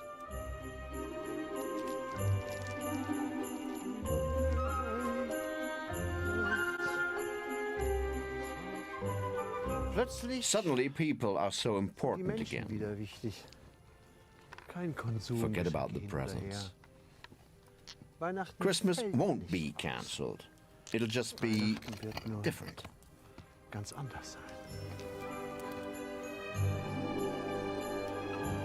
Let's have more light.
Church was reacting to the criticisms of the homily delivered by the Catholic Bishop of Sokoto, Bishop Matthew Kuka, on Christmas Day.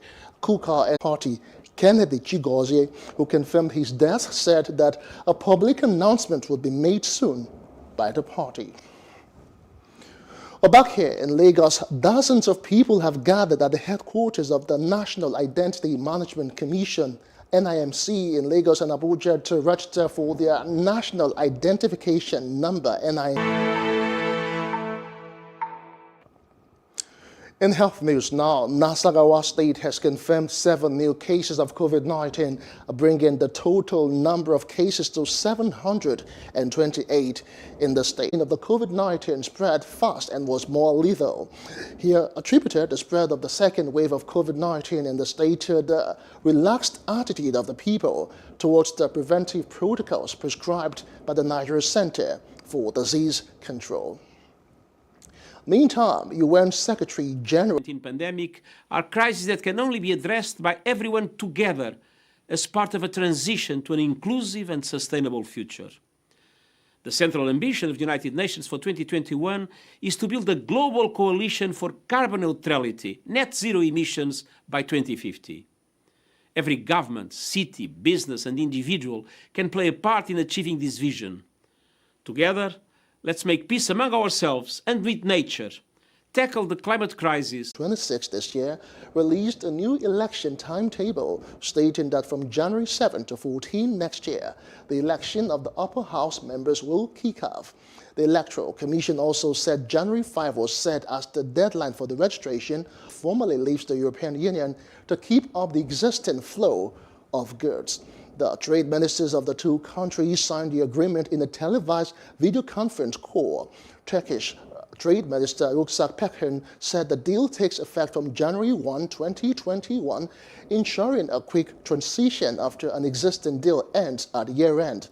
The UK Trade Minister said on Sunday that the deal would replicate existing trading terms. The relationship, or the trading relationship, was worth £18.6 billion in 2019.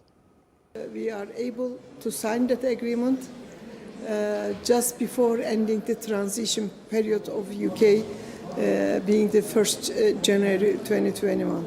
And now the agreement will come into force in the 1st January 2021. And our trader will be able to keep going on their trade without facing any barrier, any additional custom duties and obstacle at border. And they will keep going on their trade as they got used to within the custom union agreement. Well, moving on, Croatian army troops have been sent into the capital Zagreb to help in the aftermath of an earthquake that struck a town in central Croatia. The epicenter was in the town of Petrinja, 50 kilometers. It also shook part of neighboring Bosnia and Serbia. Well, welcome to Business News Now. UK stock market have jumped in their fourth trading session after the Christmas break.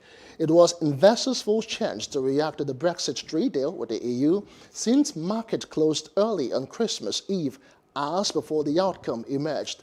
The FTSE 100 rose about 2.3%, while the 250 share index was up more than with 18 new cases. These new cases are from the 1,479 players and club staff tested between December 21 and 27. Some of those cases are at Manchester City, and the outbreak saw their game at Everton called off on Monday. Before Tuesday, the highest number of cases this season was 16 during the week of November 9 to 15.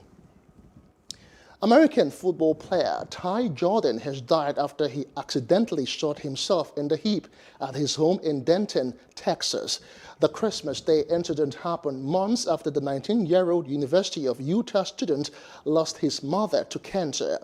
Jordan died at the hospital in Dallas, where he was rushed to after he inflicted the injury on himself. The Utah Utes player was recently named the 2020 Pac-12 Offensive Freshman Player of the Year and had dedicated every game this season to his late mother. Paying tribute to the football player, Utah Utes head Africa. We will be back later at 9:30 for more stories. On Wednesday, October 17, Nigerian Communication Commission (NCC) released a statement directing all mobile network operators to deactivate SIM cards that are not duly registered with a valid national identity card in 14 days. Some Nigerians were furious over the NCC actions as they argued the time allocated was just inadequate. Plus, many are wondering how can they possibly get their national identity number? Well, this is where I come in and save the day. So here are some tips on how to get your NIN. Step 1. Fill the pre-enrollment form. This form can be gotten by visiting the pre-enrollment portal, where you would be required to fill in some personal information. Then proceed to download. In case this doesn't work, you can visit the nearest NIN office close to you. Step 2. If you were able to successfully complete Step 1, take that filled, downloaded, and printed form to your nearest NIN registration center near you. If you weren't able to get the form online, head straight to the NIN office and collect the form there. Candidates who cannot read nor write can be accompanied by a literate individual, and minors are to be accompanied by parents or guardians, not best friends. Step 3. Upon arrival, follow the instructions of the members of staff of the NIN who will attend to you. They would ensure your correctly filled form is collected and duly processed. Step 4, or should I say bonus points, go along with your BVN. Photocopy of your government-issued documents, for example, your passports, birth certificates, driver's license, or PVCs. Just make sure that these documents are named properly. Registrations for the NINs are free, so don't let anyone ask you for money, and this will all be done in one day. Wait till you get your laminated national identity number before leaving the office. Don't be offended if it's not laminated.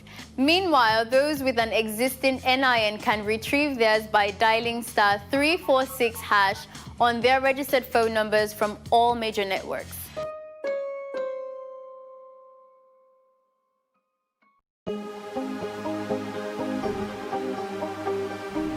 This is it for upcoming artists. He wants to.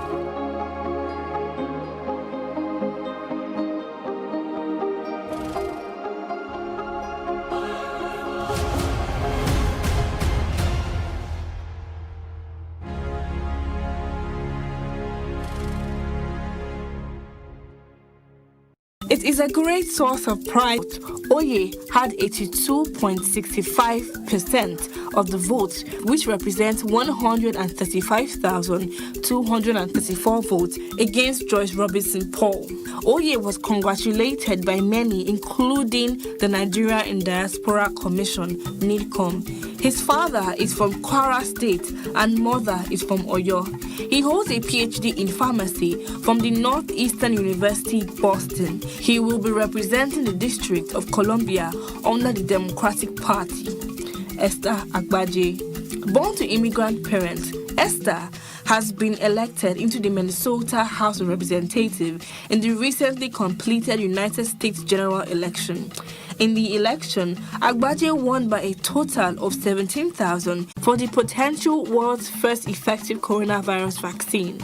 The vaccine has been tested on over 43,000 people in 6 countries and no safety concerns have been raised. Oyema is the son of a former vice chancellor of Abia State University and a professor of sociology. He was born in New Haven in Connecticut but went to the University of Calabar in Cross River State to complete his university education in medicine.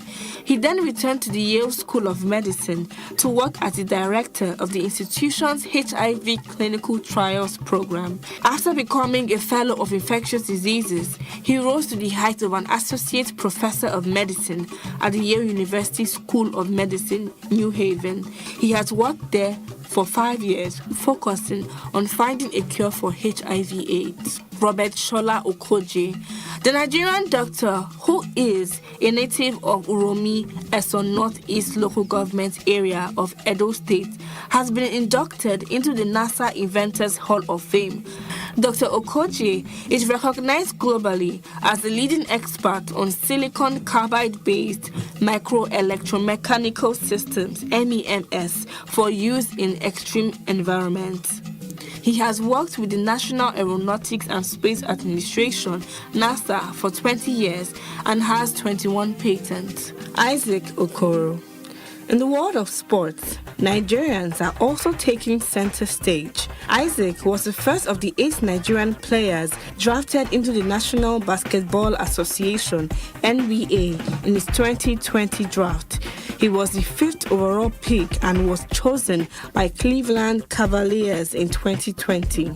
He was born in Atlanta, Georgia, to Nigerian parents and was a small forward, part of the USA's winning team at the 2018 Under-17 Basketball World Cup in Argentina. His parents originate and immigrated from Nigeria. Isaac played basketball for his high school in Georgia for 4 years, helping his team win the state championship and achieved national success in his senior season. He was considered a 5-star recruit by Rivals and a 4-star recruit by 24/7 Sports and ESPN, respectively. To these Nigerians and other Nigerians breaking the proverbial glass ceiling, we say, keep it up. The motherland is proud of you.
to an extent, the reading culture of Nigerians is not too good.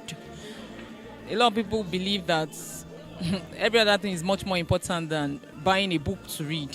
Apart from the fact that people just want to read books for the purpose of passing their exams or going through school, hardly do people believe that reading outside that purpose still will help them to an extent. It's been full of ups and downs.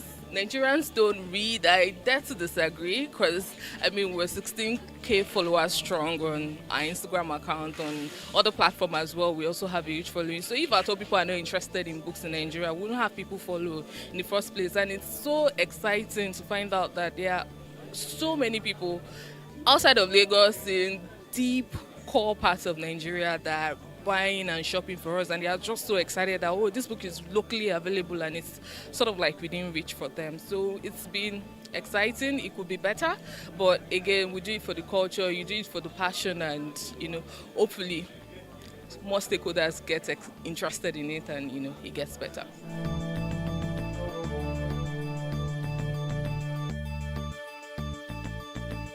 I got into selling books because I was very passionate about it, and then I was hungry to find other people like me. I wanted to connect with them, and the kind of books that fascinated me I could hardly find people around who were excited about them as well. So at the time, when I interact with people within my age range, they're either talking about some foreign authors that write books outside of the context that I'm familiar with. So I wanted to meet with other young people, other people of like minds who were excited about the kind of books that I liked. And that was basically how it all began. And then beyond that also, I definitely used to go to some website online to find out what books are first to reckon with internationally.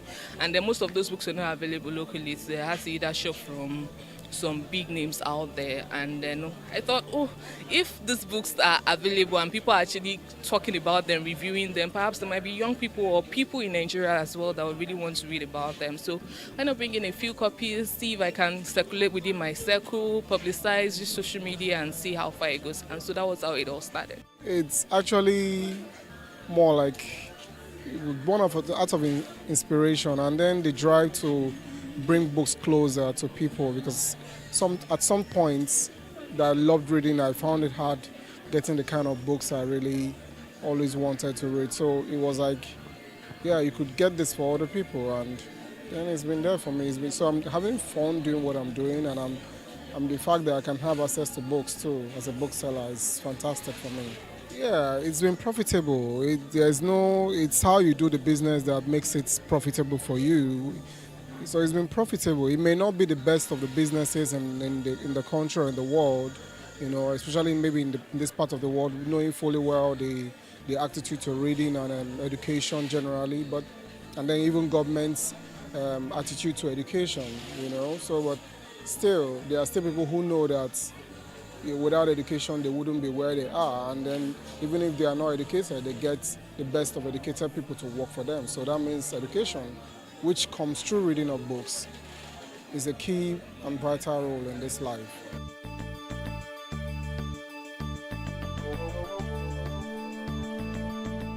It has enhanced reading, but what I realize is that even for those who normally would not like to buy a Bible before, because of the ability to read their Bibles from their phones. A lot of people are beginning to dump reading Bibles on their phones with buying regular Bibles, because they've seen the importance of having to carry a Bible or read a hard copy Bible. When people read from their phones, most times they can't easily go back or even highlight certain things. But with the hard copy Bible, they are able to do some highlighting, go back, make references and all that. So technology, to an extent, it has its own advantage and its own disadvantage to our business. Advantages are the fact that people could, read at any time they want to, in the dark, wherever. But disadvantage is the fact that it's handy, when you have your books on your media, electronic media. But for those who still cherish the hard copy books, they still come back, to pick up the hard copy books from us.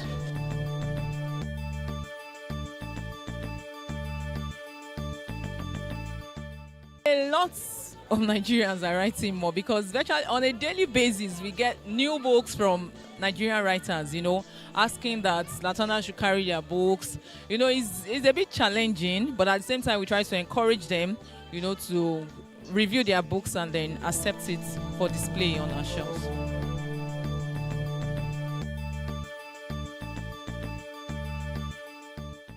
We still battle with issues of piracy. There are times where royalties are not paid the way they are supposed to. Publishing houses don't put enough effort to promoting books the way they are supposed to. So that way books and people are not even aware that some Nigerian authors are writing really, really good books. I think sometimes more books written by Nigerian authors are sort of like accepted in the Western world better than they are locally. And also, in terms of marketing, publicity, locally, more effort still needs to be put in place to help us combat issues of piracy and then ensure that people are more able to access so many of these books as well locally.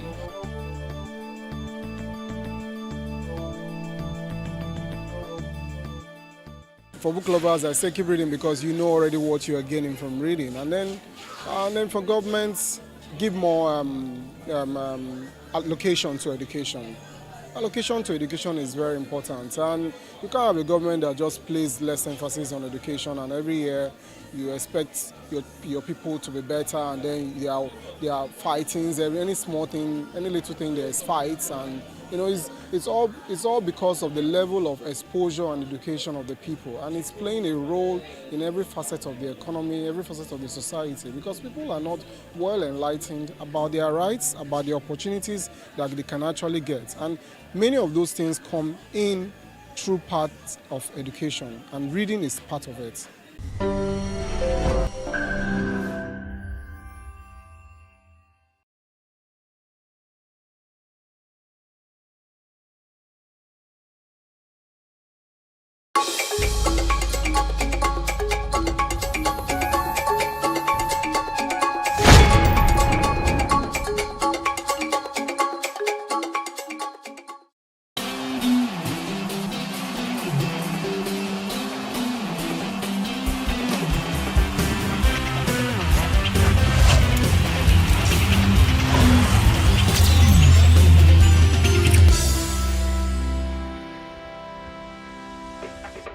Many thanks for joining us on the show today. This is Plus Sports and Plus TV Africa. I'm Udoka Njoku, and I will look forward to an amazing time talking sports this morning. And I've got Wally Scott as always, and we'll be running the show together for 30 minutes, and we hope that you get to enjoy every bit of information that we have to give to you this morning. Good to have you, Wally. What a morning. Hope you had a good night rest. I did. I'm not concerned about myself right now. You are quite under the weather. Yeah. I broke down yesterday, but of course we have to be here to... No, it's a tough job, but somebody has to do it. True. Fortunately or unfortunately, it's us. Aha. There's this... when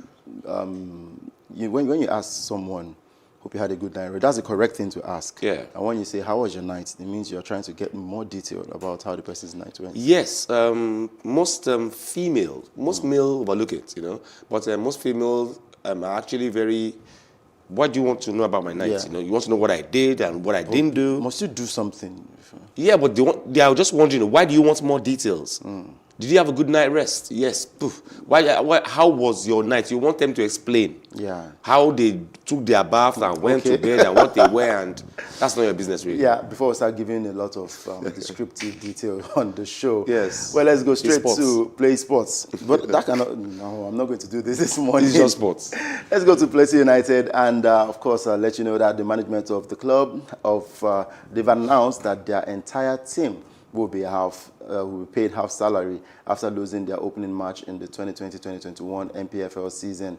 Now, the Peace Boys suffered a shocking 2-0 defeat to Kwara United of Ilorin at the New Jos Stadium on Sunday. After the defeat, the general manager of the club, Pius Henwan, addressed the entire team and announced the decision to place them on half salary until their form improves. Is this the best way to punish a club? Should there be punishment? Must you win all the games? On this platform, on Plus TV, I just don't want to be the critic, But I always am the critic, really. And I'm on the fence on this one. Because the question is, first off, how many matches have they played? Just one game. You know, just one game. And but I want to believe that the management of Plateau United are cash-strapped due to COVID and the NSAS protest and all that. So this is the best excuse And I think it would have been more convenient to have told the club guys, things rough. You know, we can't afford to pay you guys the regular salary. Let's do half for now, and we can make it up to you guys in future.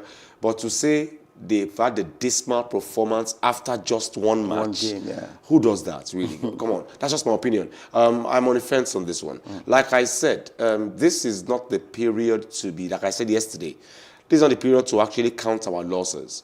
It's the period to actually thank God for what we have.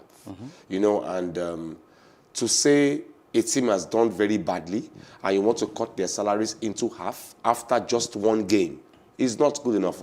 If the management want to give an excuse for not paying full money, they can actually call the players and tell them, guys, COVID and the NSAS whatever has actually cost us lots of problems. We can't afford to give you guys your full salaries for now. That would be better. But to say after one game, you are cutting the salaries because of their dismal performance in one game, for the first time in a long time, I'm taking the side of the footballers right now. Okay. Not the management. All right. No. You know, we can also say probably they were looking forward to the home win syndrome in the Nigerian Professional Football League, where they get to win all their games. If home teams don't win all the time in Nigerian Football League, it's good for our league, yeah. You know, we have seen teams like Leicester lift the English Premier League Cup in the past, and nobody gave them a chance. Even the bookmakers didn't. So I think I think the management should understand, listen, we win some, you lose some. And maybe the team that came were a better side, Kwara United, I don't know. But like I said earlier, the management should please listen to our program, watch our program this morning, and tell the players the truth about why they are paying half salaries. They should not use the word dismal performance in just one game. Or maybe, yes, you were at home, but come on. Or maybe they were looking at it from the fact that they played the Champions League and they didn't perform well, and now the league has started, they're still not doing well. So maybe fatigue can come into play. Don't forget that the team that played them were not involved in any competitions before this match. So they came out fresh and hot, you know. And these guys have been involved in continental matches in the past, and they have to play this one again, and they lose. And I really don't say anything. I don't think the management should be using an excuse. It's flimsy to say you just won't give premiership and half salary. If they want to add the failure of the team in the Champions League, okay, fair enough.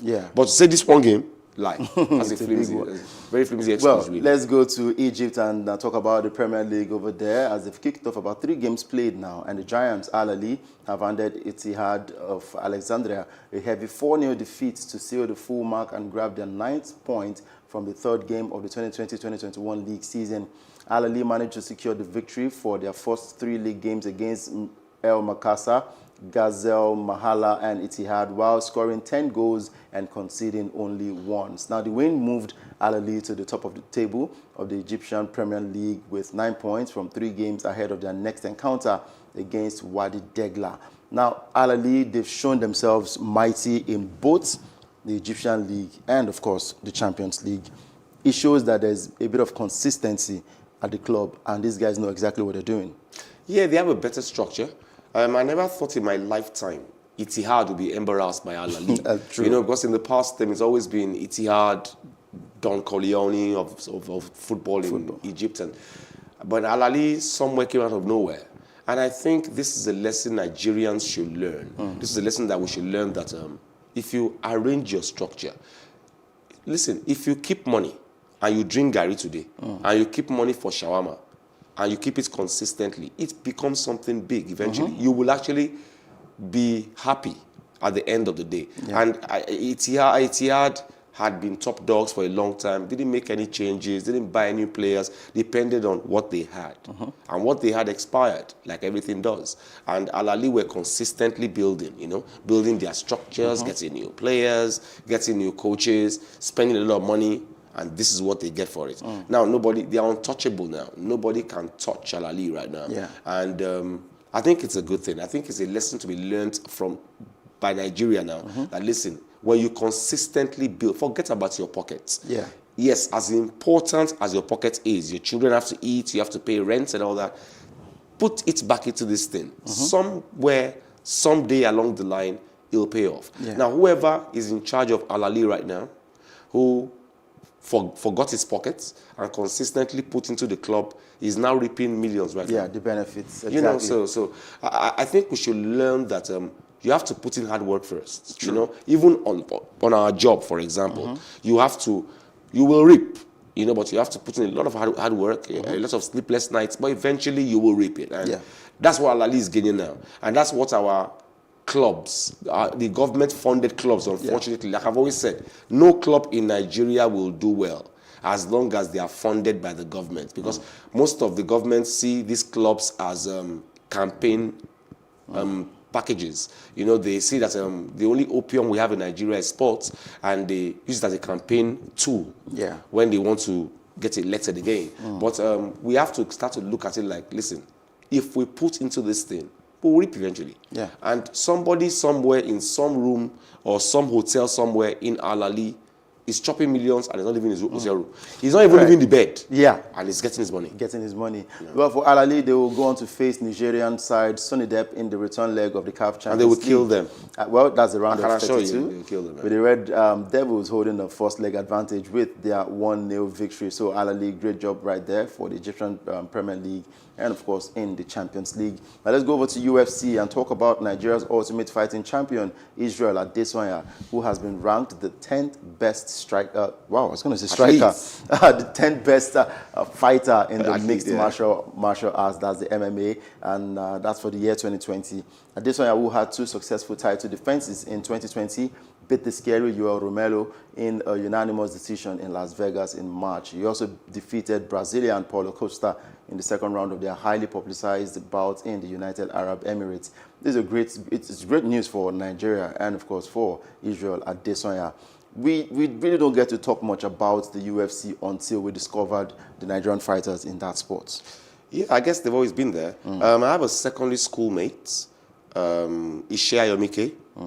Iron Fist, he calls himself. He's actually the kickboxing champion in the UK, you know. And he was supposed to be home in December, and he was supposed to come on the show to actually come talk about kickboxing in the UK and all that. But he's the kickboxing champion in the UK right now. Wow. And he's very Nigerian. He's from Delta State, you know. Okay. And we're in secondary school together.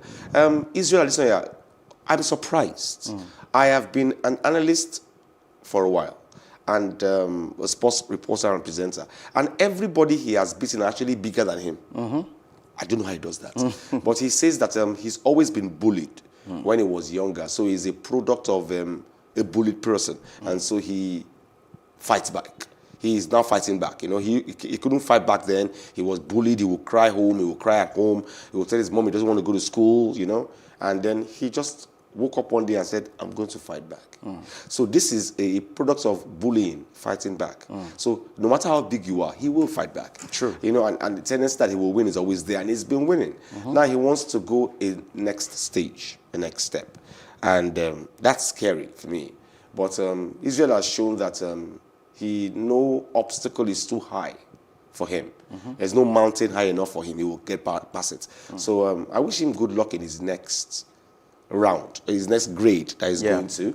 But he's been named the 10th best fighter in the world right now, which is big. We're talking of kickboxing, UFC martial arts, boxing, wrestling, 10th in the world. I think that's massive. And I think one of the things they've seen is that this guy is not as big as his opponents, but he still takes them out. He still gets the results. And he takes them out almost effortlessly. True. So I think congrats to Israel. It's good that he's identifying with Nigeria. We love him too. He loves us, so we're happy. True, we're happy for Israel Adesanya. And one thing I like about these fighters is that they don't fight anyhow in the streets. They are professional. I remember one time I had an interview with one of them, and he said that they've been trained not to fight in the street because when they fight in the street, they're fighting someone who doesn't even know the techniques of UFC. So there's a tendency that they might actually kill the person. No, I think that's only normal because my daughter, my second daughter, is only 12. She's a blue belt in Taekwondo. Oh, yeah? And somebody hit her in school during the school year after COVID. And she said the only reason why she didn't hit her back was because the coach insists that they don't fight outside Taekwondo.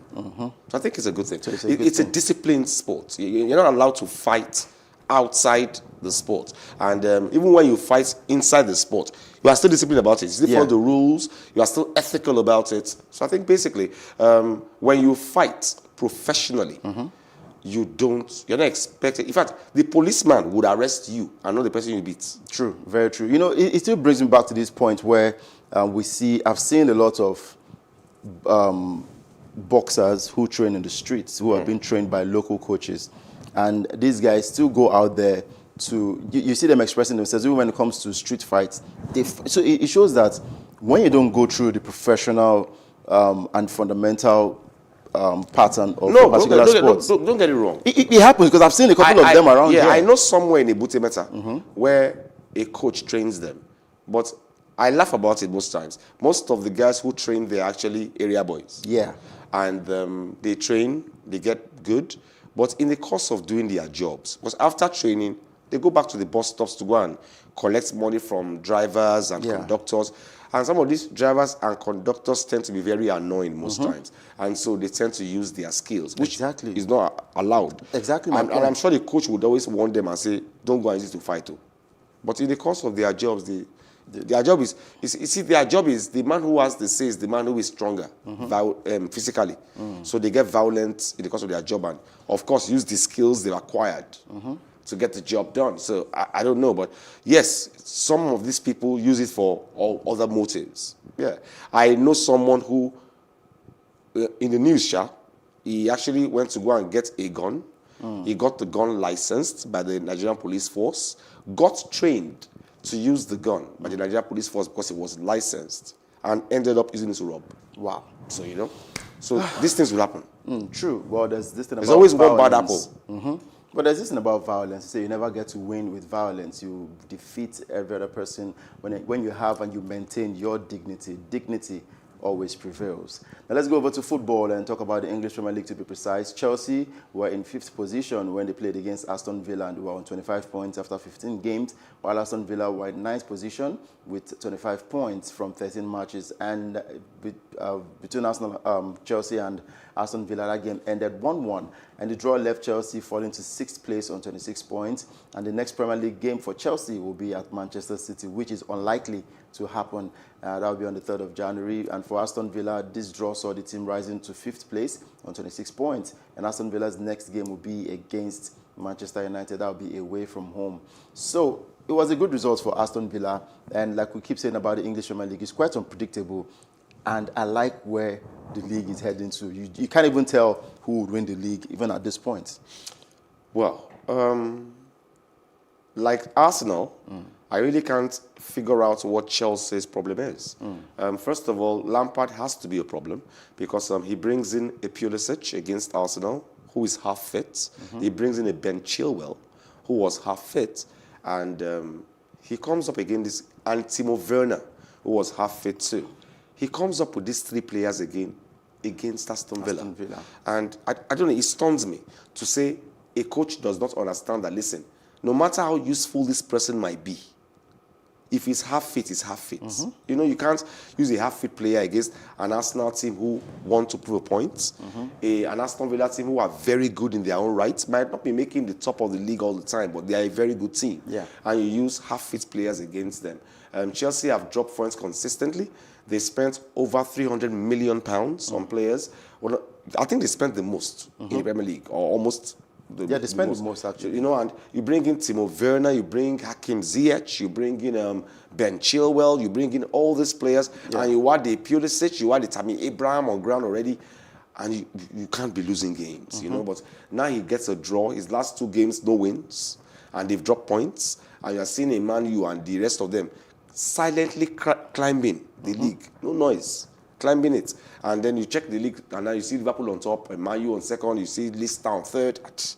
Like, what have we been doing since now? But I don't know. I don't know if it's a Lampard problem because he has standard quality players in that team. I agree. They have no business losing against a team like Aston Villa, but they have. So, Well, we'll see where they will end up at the end of the season.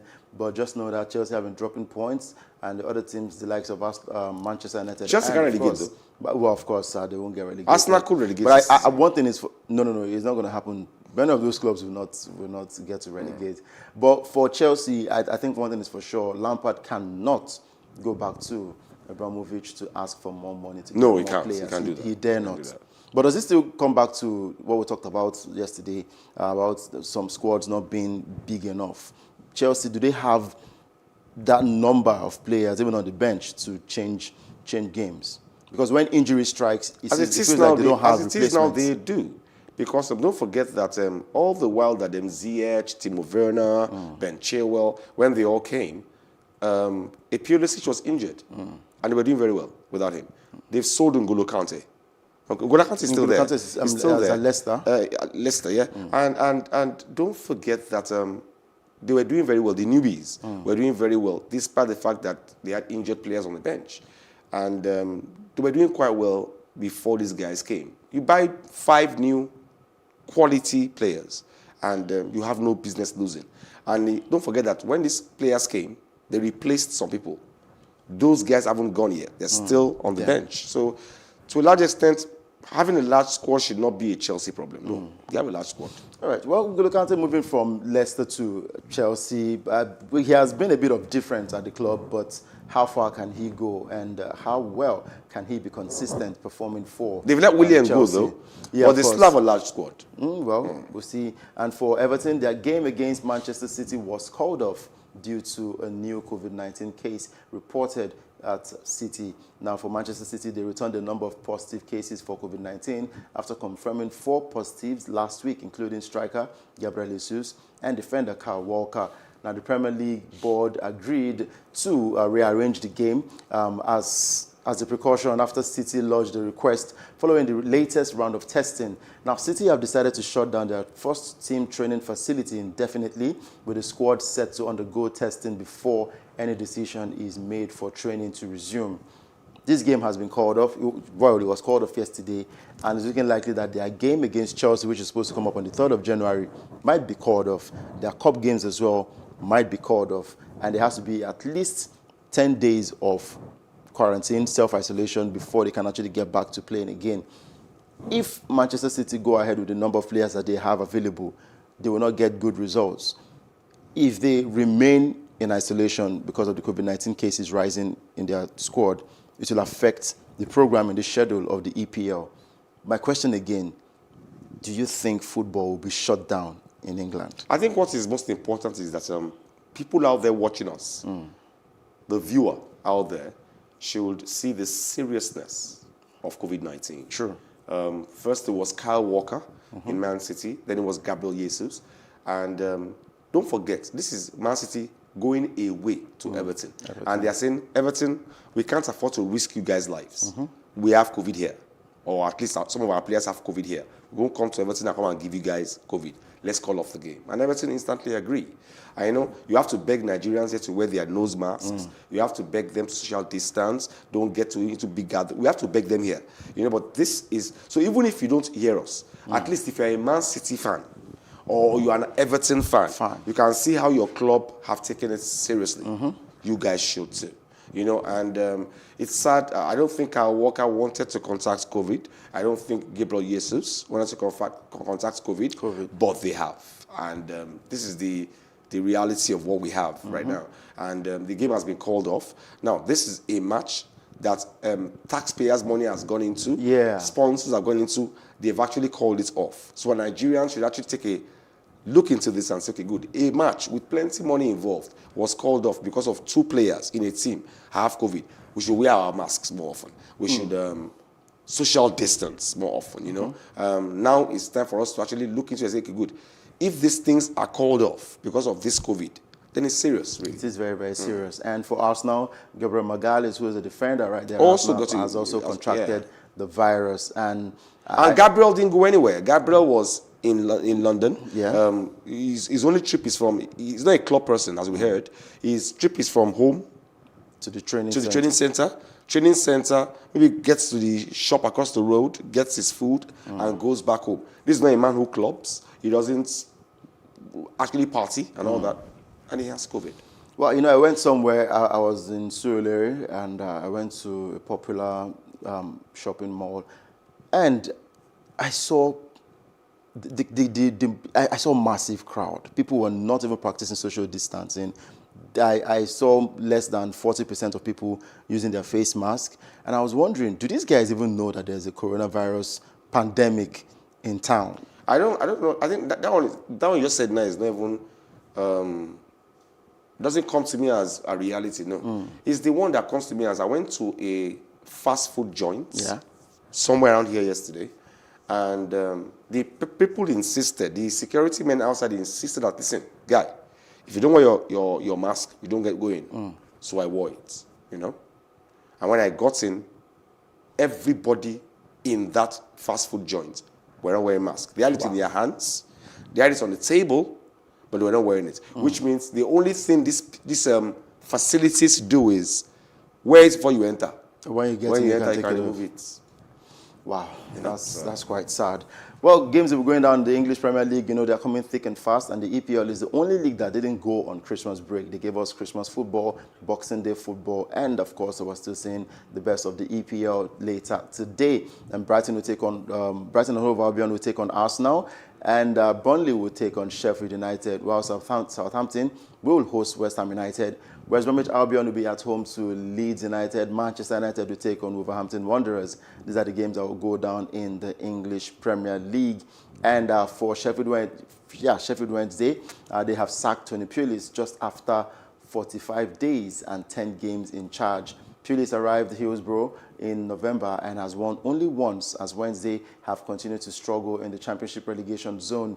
They have been deducted 6 points for failing to meet spending regulations, a penalty reduced from 12 points, and have been late paying the players in recent months. Sheffield Wednesday looking like they just might be dumped out of the Championship again and going down.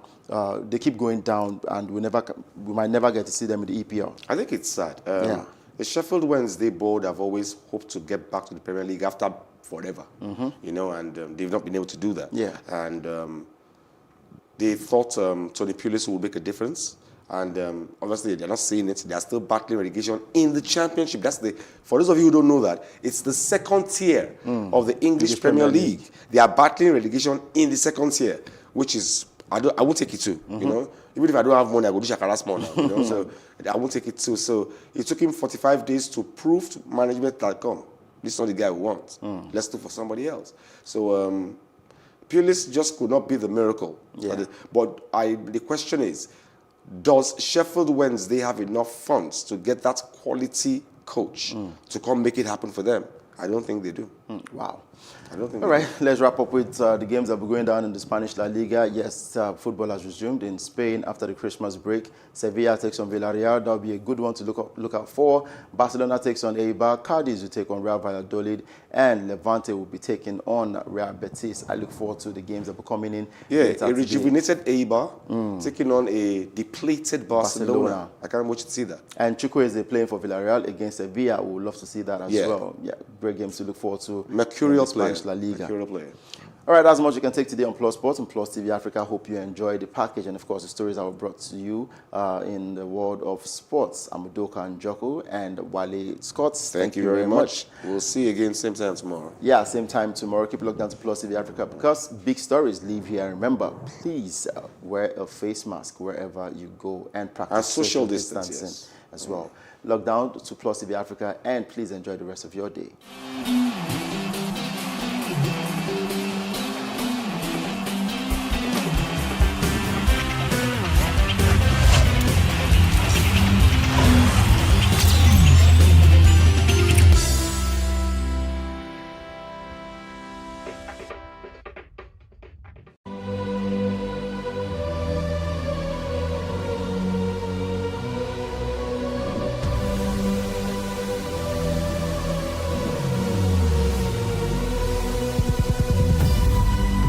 What we do not understand, we will stigmatize. What you can see is the remaining of the tanker that exploded. The suspect equally confessed.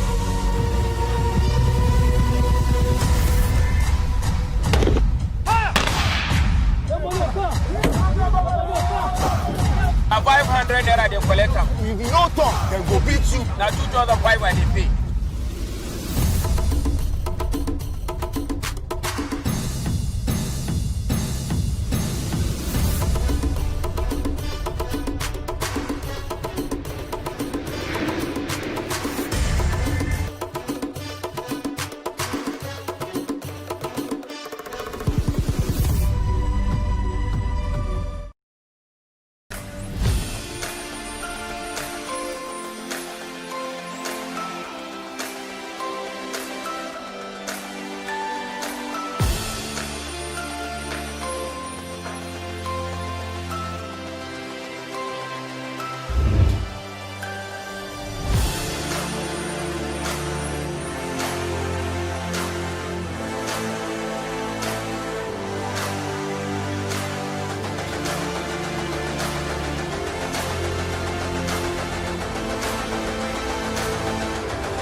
We can't talk about education reform if we don't decolonize our education system. What we do not understand, we will stigmatize. Because it's just cultural. And I think it's just human nature. They stop paying us salary. I don't like remembering it. I am angry at Nigeria. I'm angry at this government which seems to be letting us down. I'm angry at us as a people. In the process of struggling to free myself from his hand, he tore my pants and he raped me. Yes, I commit offense truly. Young girl, do you know where you are going? I say, I'm going to America. I say, now so that they talk, you are going to Libya. Which America? Accident do mark our place. Some people they die now. This is Plus TV Africa. Big stories live here.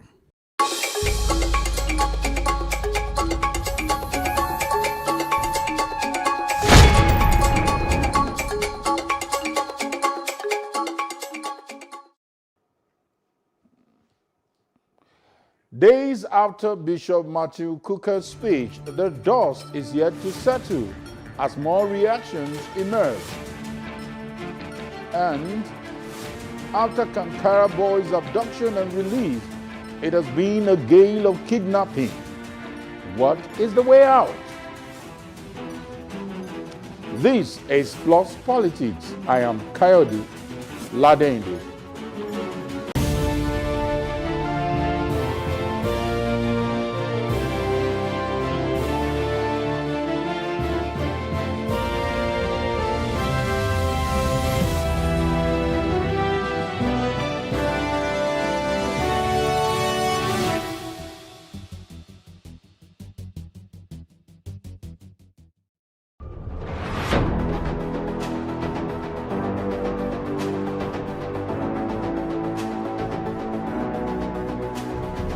First point of accountability is asking questions. Hello and welcome to Plus Sports and Plus TV Africa. I am Udoka Njoko. Hi everyone, welcome to Plus Training.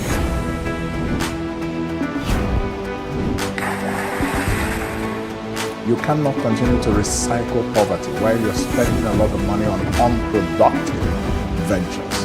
The government has to feel the impact. Honorable Commissioner, sir, welcome to the show.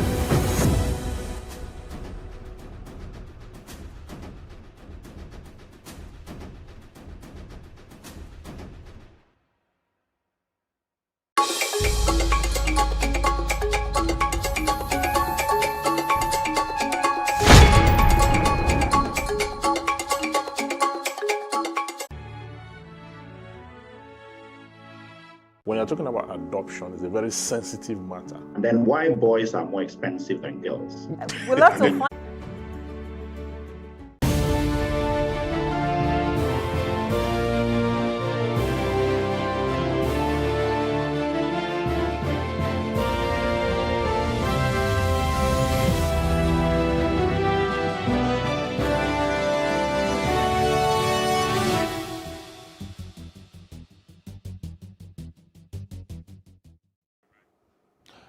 Welcome to Plots Politics. Several days after Christmas Day, responses and reactions to the speech of the Bishop of Sokoto Catholic Diocese, Matthew Kukah, for the holiday season. Reactions have not ceased from different quarters. In his speech, he mentioned several subject matters such as nepotism, tribalism, hope, insecurity, and others. The speech was, however, getting negative feedback from several parties, including the Northern Elders Forum, NEF, and the Muslims' Right Concern, that's MURIC, while the Christian Association of Nigeria backs him. So we'll now look at this speech, and to do justice to the content and the kernel of this speech, we have Olu Martins, who is a public affairs analyst. Good evening, Olu Martins. Good evening. Yeah, good. TV crew, nice to be on air. Yeah, good to have you. You know, few hours or few days to the new year. In advance to everybody. And later on, we'll be joined by Biodun Shoumi, who is also a public affairs analyst. Okay, Olu Martins, so many reactions are coming. I don't know whether you've had the opportunity of looking at the whole speech, because it appears the idea of coup or no coup dominates the discourse. What's your overall assessment of this speech by Father Matthew Kukah? Yes, let us first of all do an attempt to analyze the person of Reverend Father Matthew Kukah, now Bishop Matthew Kukah. This has been his trend right from, especially upon the advent of this Fourth Republic, from President Olusegun Obasanjo to Alhaji Musa Yar'Adua, Umaru Musa Yar'Adua, to Jonathan. He's been known to be vocal, he's been known to be forthright, and he's known to speak his mind no matter whose ox is God. So I thought that ordinarily, like Ojuku said, the death of every Nigerian affects me. Because I'm a Nigerian, I'm involved. It is his Nigerianness that has prompted his concern. He's not the first person to talk. Do not forget that before now, even the Northern Elders Forum had also begun to call for the resignation of this president. Do not forget that several other persons have also said that the country is not well. Perhaps what has made his own punchy is that he has added the clause that ordinarily, if not that it was a Muslim, Northern Fulani person who is president, it was a Southern president who has demonstrated such gross nepotism and insensitivity to the plurality of Nigeria. Perhaps there would have been a coup d'etat. So perhaps that statement is what people are taking out of context. But the man has said, among several other things, points that cannot be controverted. The fact that the security architecture of this country is tilted to one side, including very recently the posting of commissioners of police, where the majority of them are from one part of the country. Clearly is that the man is bold enough to speak the truth. Ordinarily, we should analyze his statement. He's a reverend father. He's a clergy. Yeah, I'm sure he means no, he's not part of the military. He's speaking his mind. We should analyze his statement and appreciate him for his forthrightness. But when a country decides to lie to itself and they begin to attempt to vilify those who tell them the truth, they will be surrounded by psychophants who want to tell them what they want to hear. And when you have psychophancy in the corridors of power, clearly the leadership becomes blind and continues to further plunge the nation into the already exacerbated crisis that we have found ourselves. Okay, Olu Martins, and what you've ended up doing is you've not just given us, you've not just analyzed the person of the speech, who made the speech, but you've also gone into the speech proper. So looking at the speech, and which means that you've given a whole lot of credence, but let's look at it. You know, they were written in powerful images, so many strong poetic language you use. You know, he titled the sermon, A Nation in Search of Vindication. And some of the things he said is that, that this government owes the nation an explanation as to where it is headed as we seem to journey into darkness. And he mentioned the issue of the spilling of this blood must be related to a more sinister plot that is beyond our comprehension. Are we going to remain hog-tied by these evil men, and are they gradually becoming part of a larger plot to seal the fate of our country?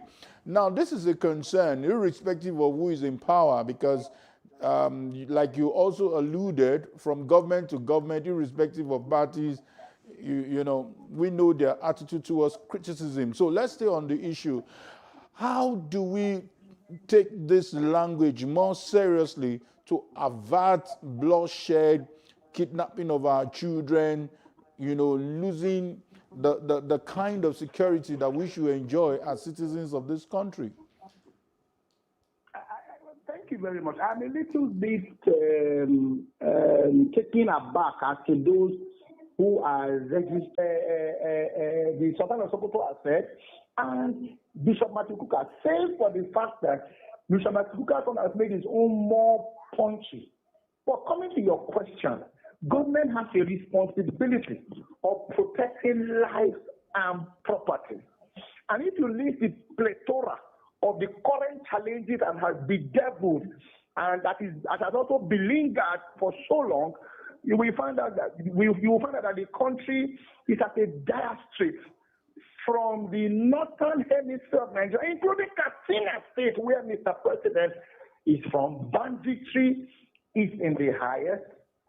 Then looking at the other northwestern states, everybody feels unsafe. So we have never had it so bad, minus other economic challenges that we're having, you know, as a country. So the president owes us, because we have a president that is not even virtual. This president, you have a president that is not visible, that is not virtual, a president that doesn't, a presidency that doesn't speak to his people. In spite of all we are going to do, did you not see the president go instead to visit, to pay, so to speak, to inspect animals, when in his own state, he was in his own state, he sent a delegation when you were there. So the level of insensitivity should bother anybody. If I had the platform that Bishop Matthew Kukah has, I would probably even say more, because, okay, like Dino would say, if I talk, I will die. If I do not talk, I still would die. The trees of nations are watered by the blood of martyrs. So we are, those of us who have an ear for truth, applaud Bishop Matthew Kukah and the presidency, this leadership of this country needs to come and tell us where we are going to, because clearly it looks as if we are going backwards instead of going slowly forward.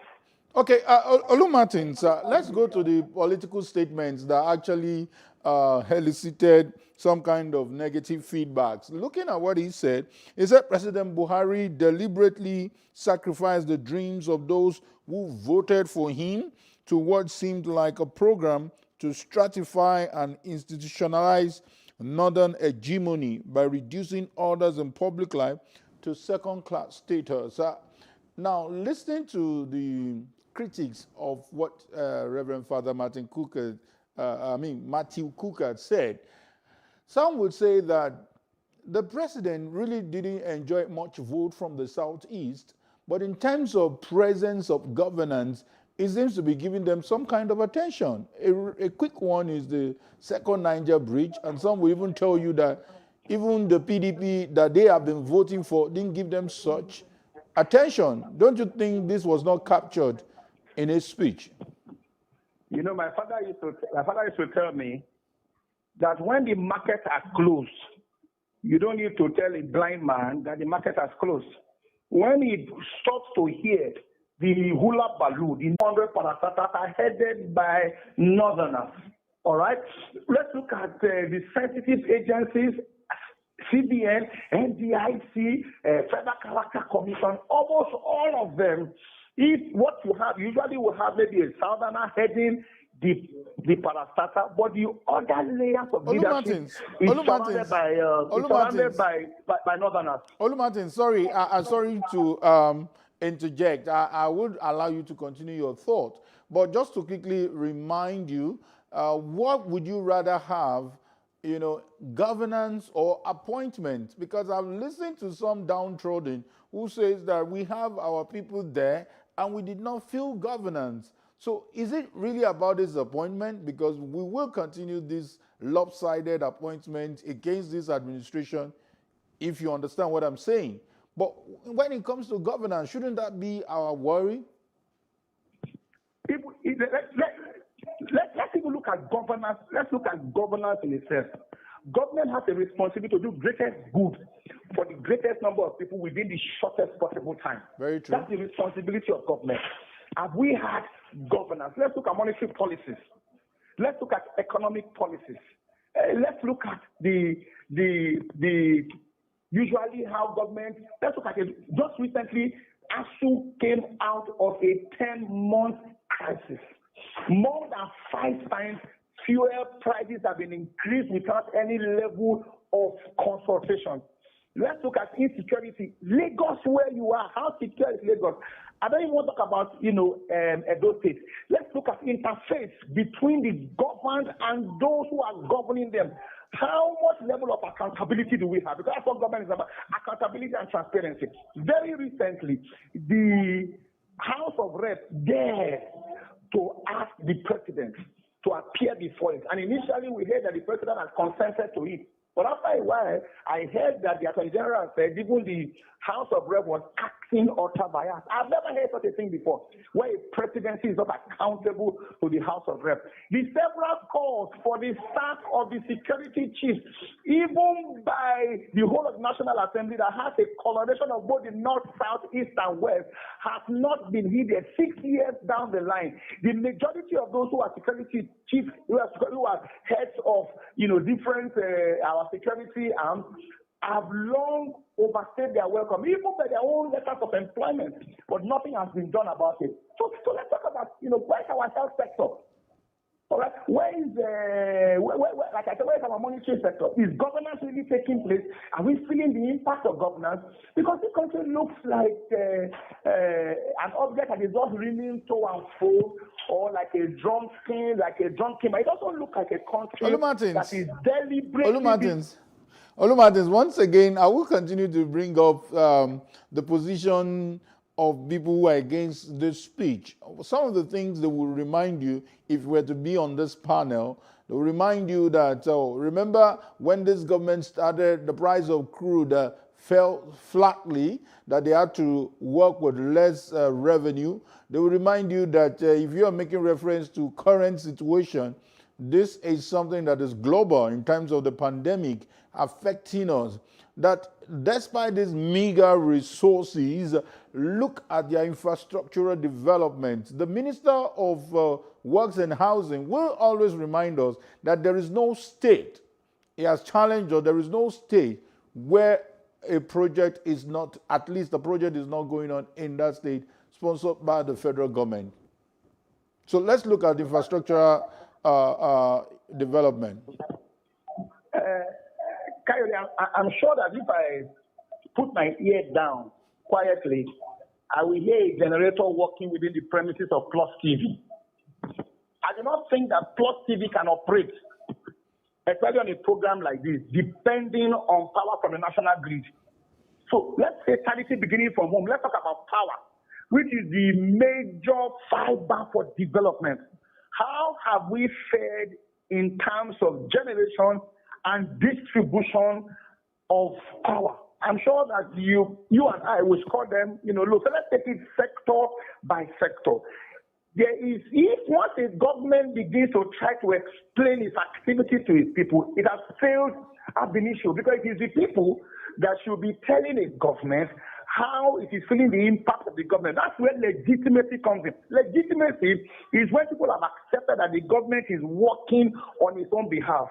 But the preponderance of opinion, both on regular channels like your own and social media, shows that the song of Fela Anikulapo Kuti, the Abamieda himself, has become a prophecy. What we have now is sorrow, tears, and blood.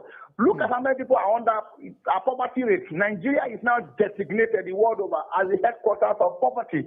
What about those who are unemployed and those who are unemployable? I went to speak at a conference in a university, and it was raining, and right in the hall, I had to open my umbrella right in the hall. And not just at university, it is like that in universities across the nation. Let's look at those who are determined to leave the shores of this country. Embassies of great countries like Canada, Netherlands, and several other countries have our people queuing and wanting to leave this country, both legitimately and illegitimately. In the past 4 years, sir, over 2,000 companies have left the shores of this country, either totally relocated or liquidated or gone to neighboring countries like Togo and Ghana. So what are we talking about? Infrastructure. Should the country tell us that it is serving us, or are we the ones that say we are being served? In the times of Musa Yar'Adua, till tomorrow, Nigerians are saying that's the best government that we've ever had. Let's talk about the rule of law. How long did it take this country for one court after the other to release Omoyele Sowore in terms of court pronouncement? It's not in this country that we saw the houses of judges invaded. Olumartins, we have just 3 minutes to round off this segment, but let me quickly read the one that actually crossed the brouhaha among the political class. Listen to this, and so that we put it within context. It said, every honest Nigerian knows that there is no way any non-northern Muslim president could have done a fraction of what President Buhari has done by his nepotism and gotten away with it. There would have been a military coup a long time ago, or we would have been at war. The president may have concluded that Christians would do nothing and live with these actions.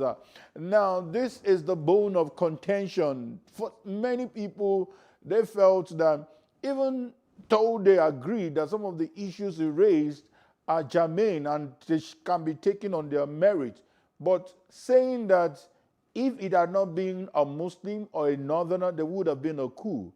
And the question is, has there not been some past presidents who have done maybe similar things or worse things and there was no coup? Why the suggestion of anything that has to do with coup d'etat? Well, I beg to differ in terms of the gravity of what has transpired. There are even parastatals that should have a chairman from the north and a secretary from the south. But as we currently speak now, some of those parastatals, the chairman is from the north, the secretary from the south. So tell me one administration, I remember then as General Muhammadu Buhari leading a team of northern elites to your state, I think during the time of, I've forgotten this. Lamadeshino. Lamadeshino, where he spoke in very harsh terms in terms of because of what his northern brothers were facing. And I remember the words that he used. This same president, as a presidential candidate, said if elections were not free and fair, the dog and the baboon will be soaked in blood. So I don't see, in fairness, if Matukuka was from the southern part but you know that Nigeria, has been argued that it was quoted out of context. You know that has been argued over and over that it was quoted out of context. But I'm looking at the sensitivity of being a Muslim, being a northerner. If it is not these two factors, there would have been a coup. We thought we are done with coup. We thought that this belongs to our, painful past. What the man is trying to say, in fairness to him, is the fact that a part of this country consider themselves superior citizens to the rest of the part of the country. And clearly, by the distribution or redistribution of our common patrimony, that again has been demonstrated. Statistics cannot fail. 400 parastatals and agencies across the country, the security architecture, sensitive position. The statistics are there to say no, and I stand to be corrected, Kayode. There is no government that I know that the gravity of schism, of nepotism is as in-depth as has been demonstrated by this leadership. And there's no government that has been silent on on very major issues as this president has been. Perhaps Okay. President Muhammadu Buhari, with all due respect to him, will go down as the most silent, non-speaking, and perhaps non-acting president that this country has known, not only in this Fourth Republic, but since inception, since it gained independence in 1960. Olumartins, probably I should tell our viewers that you are also Reverend Olumartin. So I will not be surprised if after now we also see your own sermon generating this kind of controversy. Thank you once again, Olumartins, for your time. The more people who speak, the better for the country. Thank you so much, All that people Olumartins. need to triumph is for good men to keep quiet. I hail Bishop Matikuka, and many more people should speak. Noted. Thank you once again, Olumartins. We will take a short break now, and when we return, the disturbing rate of kidnapping in Nigeria is up for discussion. Please don't go anywhere. We'll be back after the short break.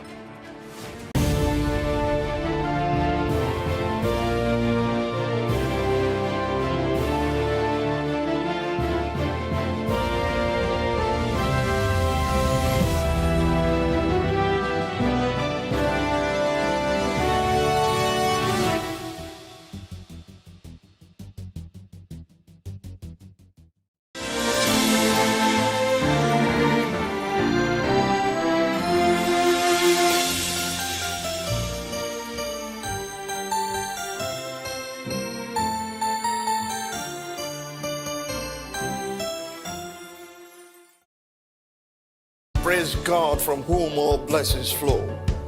Welcome to your favorite program, The Moment of Truth, brought to you by the Citadel Global Community Church.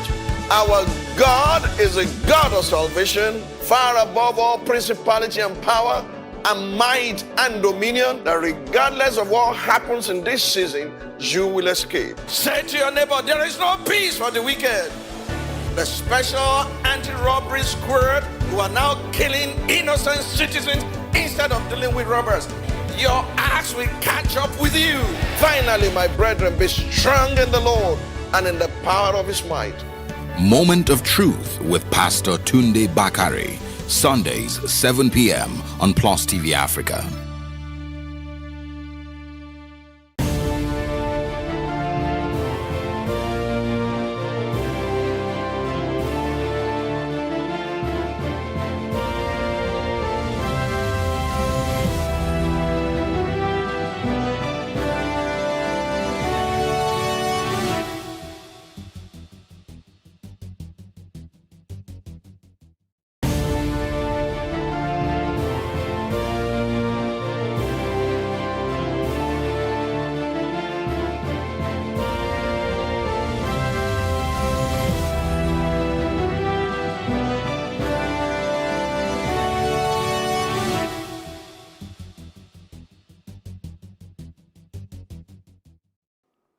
Welcome back. It's still Plus Politics on Plus TV Africa. To the second issue of the day, reports of fears of a rise in kidnapping were famous after the successful release, or call it rescue, of the Kankara schoolboys. These emotions seems to now be validated as there has been a significant rise in incidences of abduction in the country since then. Could the fact that no death occurred either in the kidnapping or release of the boys have given more confidence to those engaging in criminal activity? Joining me this evening to answer these questions and some other questions is Dennis Amakri, former Assistant Director of the DSS. Good evening, Mr. Amakri. Good evening. Good evening for having me. Yeah, we thought we are going to have less of kidnapping. We thought that with the either superb performance of the military agents, or since it's still debatable, or the negotiation by the military Allah, that we will have less of these issues. But how do you describe it? Is it that money exchanged hands and therefore people felt this was lucrative? I don't know the exact details of this last one, but looking at comparing it with other ones that have taken place, like the Chibok girls, the first set that was released, money was paid, and Dapchi, I think money was also paid, and I don't think it's very, very out of place if money was paid in this one, because considering the, should I say, the agitations by the parents and the stress that was put on those people that are negotiating, I think they must have given in. But I am definitely against paying of ransom, because you continue paying ransom and then it means you are sponsoring terrorism. Because what do they do with the money you pay them? And we also know that kidnapping is a means by terrorists to raise money, to fuel their activities. So, you find out some countries will say, we don't pay ransom. They will negotiate, but they don't pay ransom. Like the United States, Israel has done it before, where they even negotiated out the body of a dead soldier, but no ransom was paid. Because as immediately you add money to it, then you are causing a real serious problem there. Wow. Okay, let's even look at it this way. It's almost, if it is not coming from a senior security personnel like you, we may have actually treated this as a beer parlor gist. They will say, how sure are you? So most times we are never told that ransom was paid. But since you could tell us authoritatively, but let's look at so many revelations coming from a body like CAN, like PFN, telling us that this trend is becoming disturbing, that they've been paying money from time to time when these clergymen are being kidnapped. So that also exposed to us that this has been a regular occurrence. So how do we really say it the way it is so that we can tackle the problem as it is? We understand that the reason why police is saying that is so that people don't feel, the next thing to do is to rush and pay ransom. The situation is very, very bad in Nigeria. Bad in the sense that, yes, ransom is not supposed to be paid. And even when it is paid, it's a hush-hush thing. It's a negotiation under the table. And sometimes it's done by third parties, and to get people out, to save lives. But when you start encouraging it in the sense that, kidnapping is a high-yield, low-risk venture. High-yield, low-risk venture. And being a low-risk venture, you don't even need a gun to kidnap somebody. You just have to threaten them or bind them and take them away. So it's very, very easy. And of course, in Nigeria, we started experiencing this in the Niger Delta, when the militants were fighting for their emancipation. And at that time, there was no ransom. The whole idea of kidnapping at that time was to make a statement. They make the statement, kidnap somebody, keep him for some days, release him, and he goes out and becomes their PR man. We've seen it a lot of times. But this one that, ransom is being paid and the police is not doing anything about it. And that's why I'm saying that we're encouraging it. Because in the United States, they will even allow you to go and collect a ransom, but you will not be able to take it. It's not possible, because they will track you down with that money, and of course some of the monies are printed specially, and there are markers and all kinds of things that will happen to that money, and you will not be able to spend it. So, but here, we are not doing anything about it. We're encouraging them. In fact, I know a situation where policemen were the ones that went to deliver the money, and then, of course, the people just took their money and go away. So you are not discouraging it. If you are discouraging it and making it dangerous for kidnappers to collect the money, then I think they will start thinking about another business to go into. Dennis, call me a bloody civilian. I wouldn't mind, but I'm speaking for some families of victims in the past. I'm speaking, reminding you of some aid workers who were held and they were asked to pay some ransom and nothing was done on time and they were killed and the videos were shared. So how do you avoid paying ransom when I need my family member to be out of the abductor's net? Don't also forget the wife of the CBN governor. I'm talking of prominent people. I'm sure you know money exchange hands. They've been exchanging hands. That's why I'm telling you that Nigeria has become a kidnapper's haven, whereby they know if they kidnap, they will make money. During this Christmas period now, even last week, what happened on the expressways in Kogi, down at Ore, Ogun State, all these things are, something that are happening very fast because there are no stops. There is no deterrence. There is nothing to tell the kidnappers that, look, what you are doing, you are not going to succeed. And that is where I will advise the government to be. Families will always be worried. They will go and take, they will negotiate.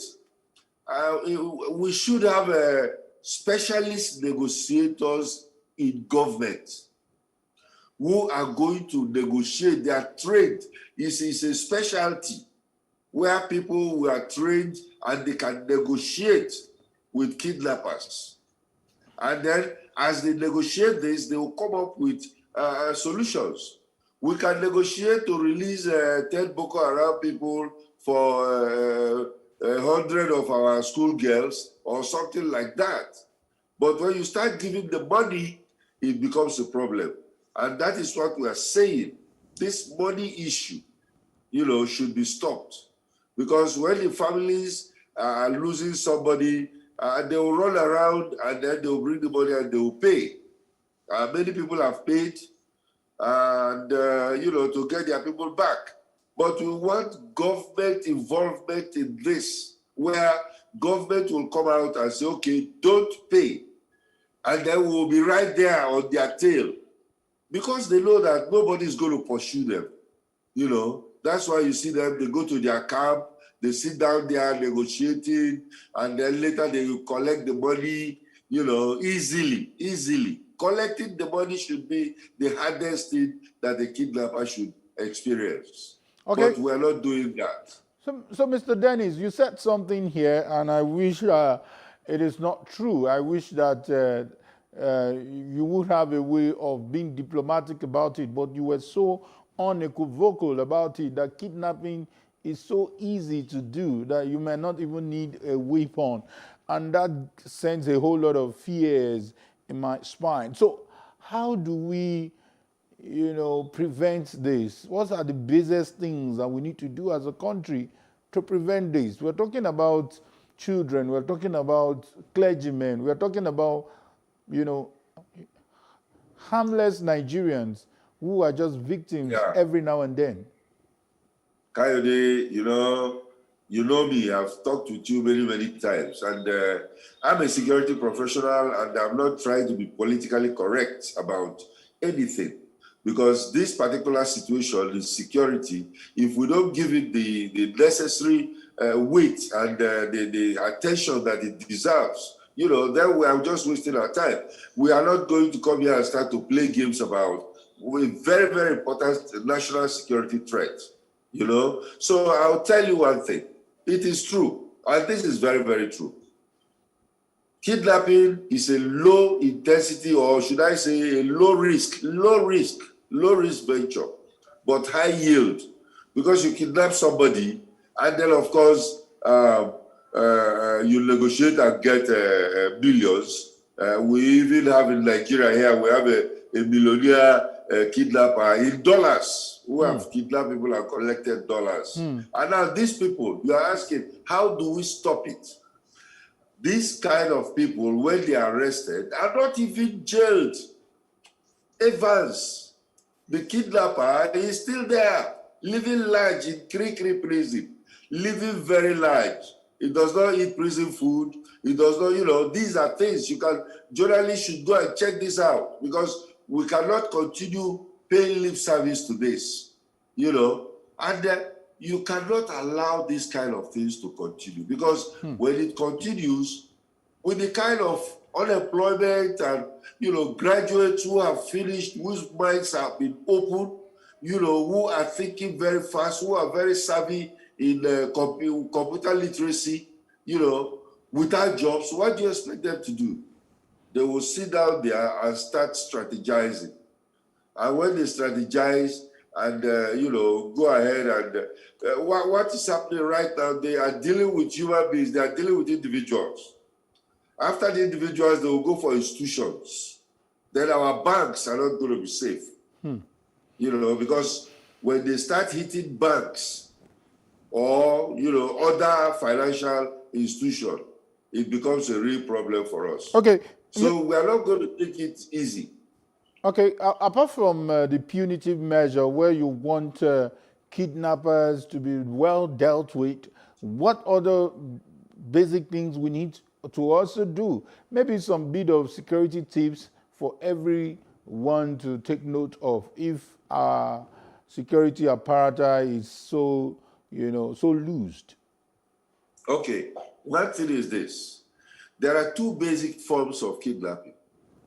Two basic forms. One is the opportunistic kidnapping. Opportunistic kidnapping, anybody can be victim because they are not looking for any particular person. People are traveling on the road. Kidnappers come out from the bush and they saw a car, they stop the car, and they pack everybody into the bush. All the people, they are opportunistic victims.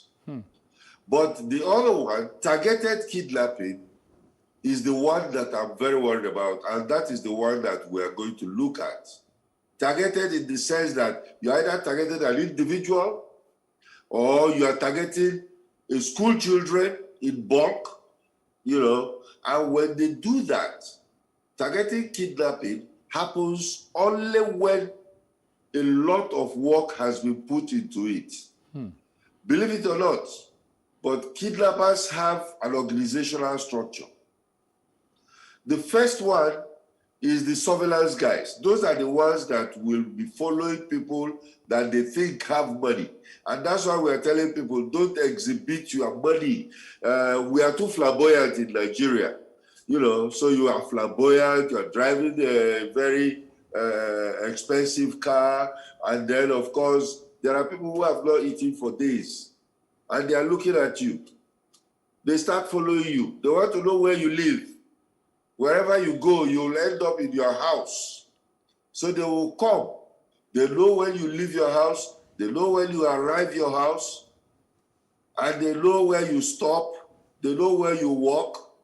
They know you're the school, the children's school, and all those kind of things. So you as an individual, what are you going to do? You are going to start countering those things. Keep a low profile. Disperse your routes. Don't follow the same routes all the time. Make sure that, you are not exhibiting a lot of, riches all over the place. Yes. And at the same time, when you are driving, always open your eyes. Because some people, even when they are walking, they have ear plugs. They're blocking their ears and moving on the street. They don't even know what is happening around them. They don't hear what is the sounds around them, the sights and sounds. They don't know who is following them.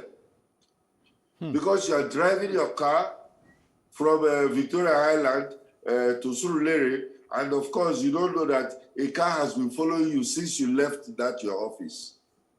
So when you're driving, you look front and back, sideways, because sometimes they are following you. They will drive up to you, level up with you, and check inside your car and see how many people are there.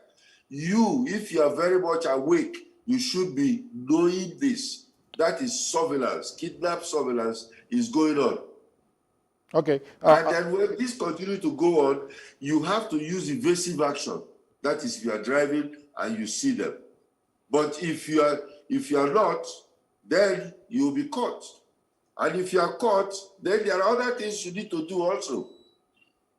Don't argue with them when they catch you. Obey whatever they tell you. Eat the food they will give you, because it will keep it, might not be the food you like, but it will keep you alive. Okay? And then, of course, don't negotiate for your release. Never. Allow people outside to negotiate. And then when they catch you, they will tell you, don't get the police involved. Please, if you are kidnapped, tell your family members to go and report to the police or the DSS immediately. They have departments that are put up to handle things like this. That is when you are allowed to communicate. Well, the point is that when they communicate, they will tell your family or somebody. They usually call your family. And they will tell them that we have your plan and you are going to pay 100 billion or something. Quite a very serious issue. Don't involve the police. Don't negotiate with them. Get the professionals to do the negotiation, and then, of course, allow them to handle it. Okay. Dennis Amakri, I wish we have more time, but I'm not trying to trivialize this discussion. Maybe on the final note, you touched part of it, maybe in 30 seconds, if you could tell us, when you are kidnapped, any move to try to escape, and why should this be discouraged like you just did now? If you have the green light. Try not to escape. In fact, look at the situation. There are people that have escaped, but look at the situation. If it is not 100% clear for you to escape, don't do it. Because if you do it, they'll kill you. So don't. But if you have a chance, if that window, like sometimes they get drunk and they decide they are sleeping, and then of course you are weak, and if you are not bound together, and then you find out that you can escape, then you run for your life. But it's not very advisable to do that. It's dangerous. Thank you so much, Dennis Amakri, former Assistant Director of the Directorate of Special Service of State Services. Thank you for your time. Thank you very much. You remember the controversy of DSS and SSS, so we'll not go into that tonight. Thank you so much. That's no controversy. It's the same thing. I know. We've had this argument before. Thank you for your time once again. Thank you. And this is how we call it a wrap on today's edition of Plus Politics. Plus Politics returns tomorrow, same time, same station. Stay safe. Do all the necessary protocols. Wash your hands. Practice physical distancing, and make sure that you stay safe. Coronavirus is still here, and we must do our best to stay safe. And this is where we say bye for now. I am Kayode Ladeide.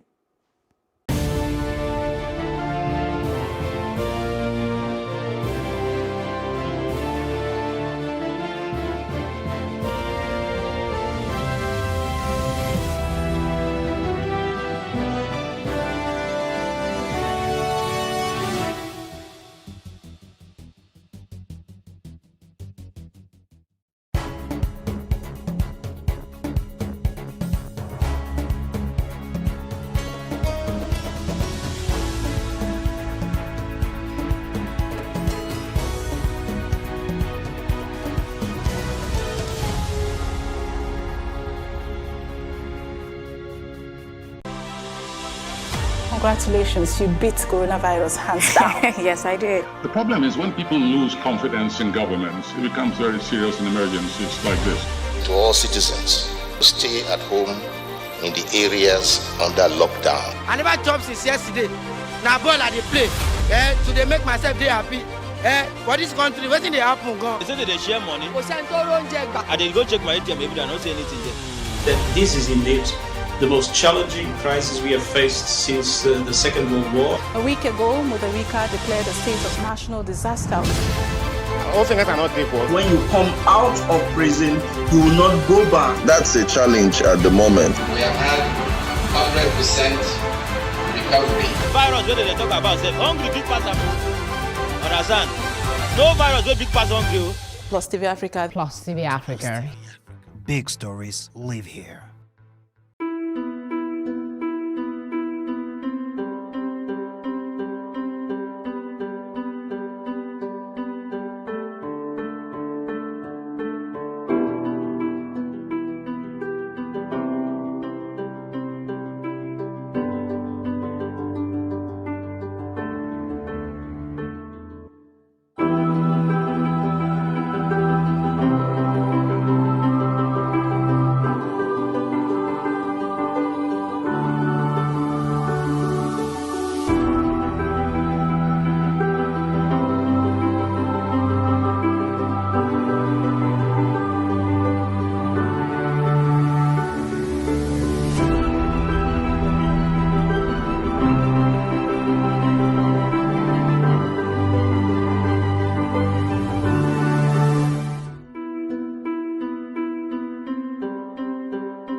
The year 2020 will be coming to an end in a few weeks, and it has indeed been an interesting year, starting from the COVID-19 pandemic, which resulted in a worldwide lockdown, rocking March and April.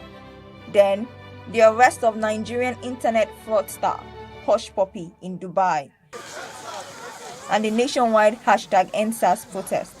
On Google search, many Nigerians showed their curiosity through by checking the search engine for answers and information. We spoke to Taiwo Kola Ogunlade, the Communications and Public Relations Manager for Google West Africa. He says, people of every year there are trillions of searches, and 15% of those searches are searches that we've never seen. I don't think it would be a surprise if anyone sees coronavirus as number one. So it's the number one trend globally. And then number two is election results. I think most of us were waiting to see the result of the year's election. It was great that came up globally. Number three is Kobe Bryant, American basketballer who passed away earlier in the year. He was number three globally. Number four, Zoom. This is the most unprecedented year. Most of us were home. You would see people turning to tools such as Zoom for meetings and stuff. So Zoom came up. And the five is IPL. And that's globally. The 9th of December, Google announced the results of its 2020 year-end search, sharing what the world and Nigerians searched for in 2020.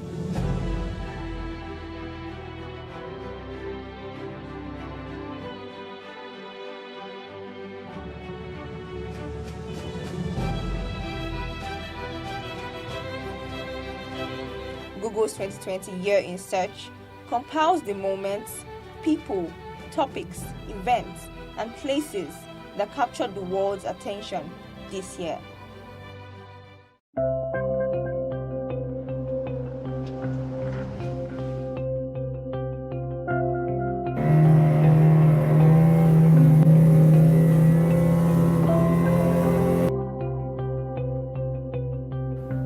now. If my own son self dey inside house now because of this lockdown and everything. All the children just sat down for house now. We many. Our children many. Then they inside house. We need school for this our community now. Make our children not leave us, go far place. Say they will go school for there. No, we don't need that. Make the school come here. So nothing for this Ogogoro community. We don't fight for this thing for a long time.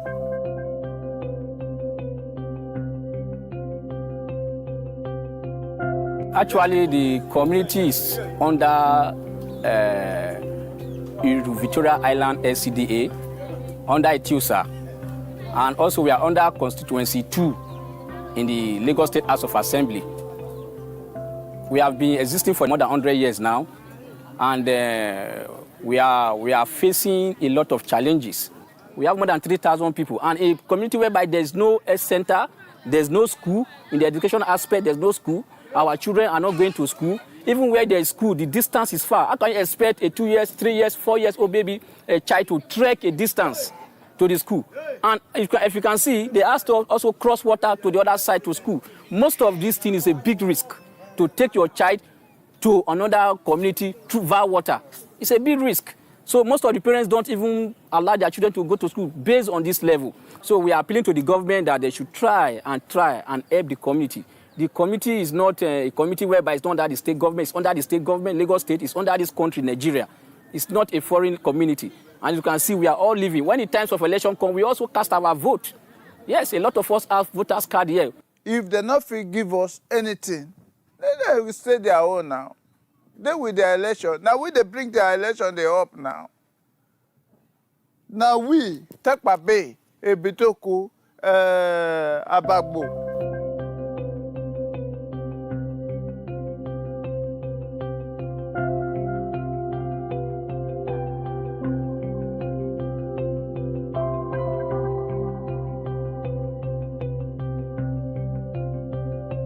Children dey here, well, children dey here, no school at all. No any school for here.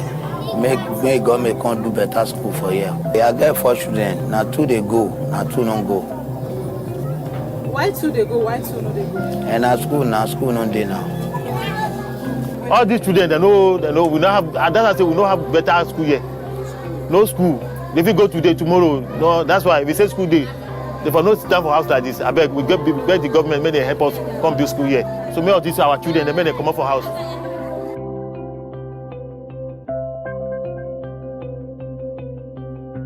I swear before God, no school. Help us. Make we get something for here. Make government self take us. They no do nothing. We leave Ogogoro community not with the answers. 1,000 plus children here risk a lack of education. We hope that they find answers. And this is Story from the Slum. I am Amaka Okoye.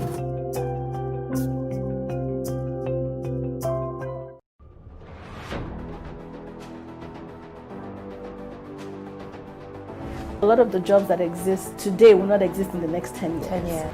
When I see people today shouting, we're not too young to run, we are ready to run. Ready to run to where?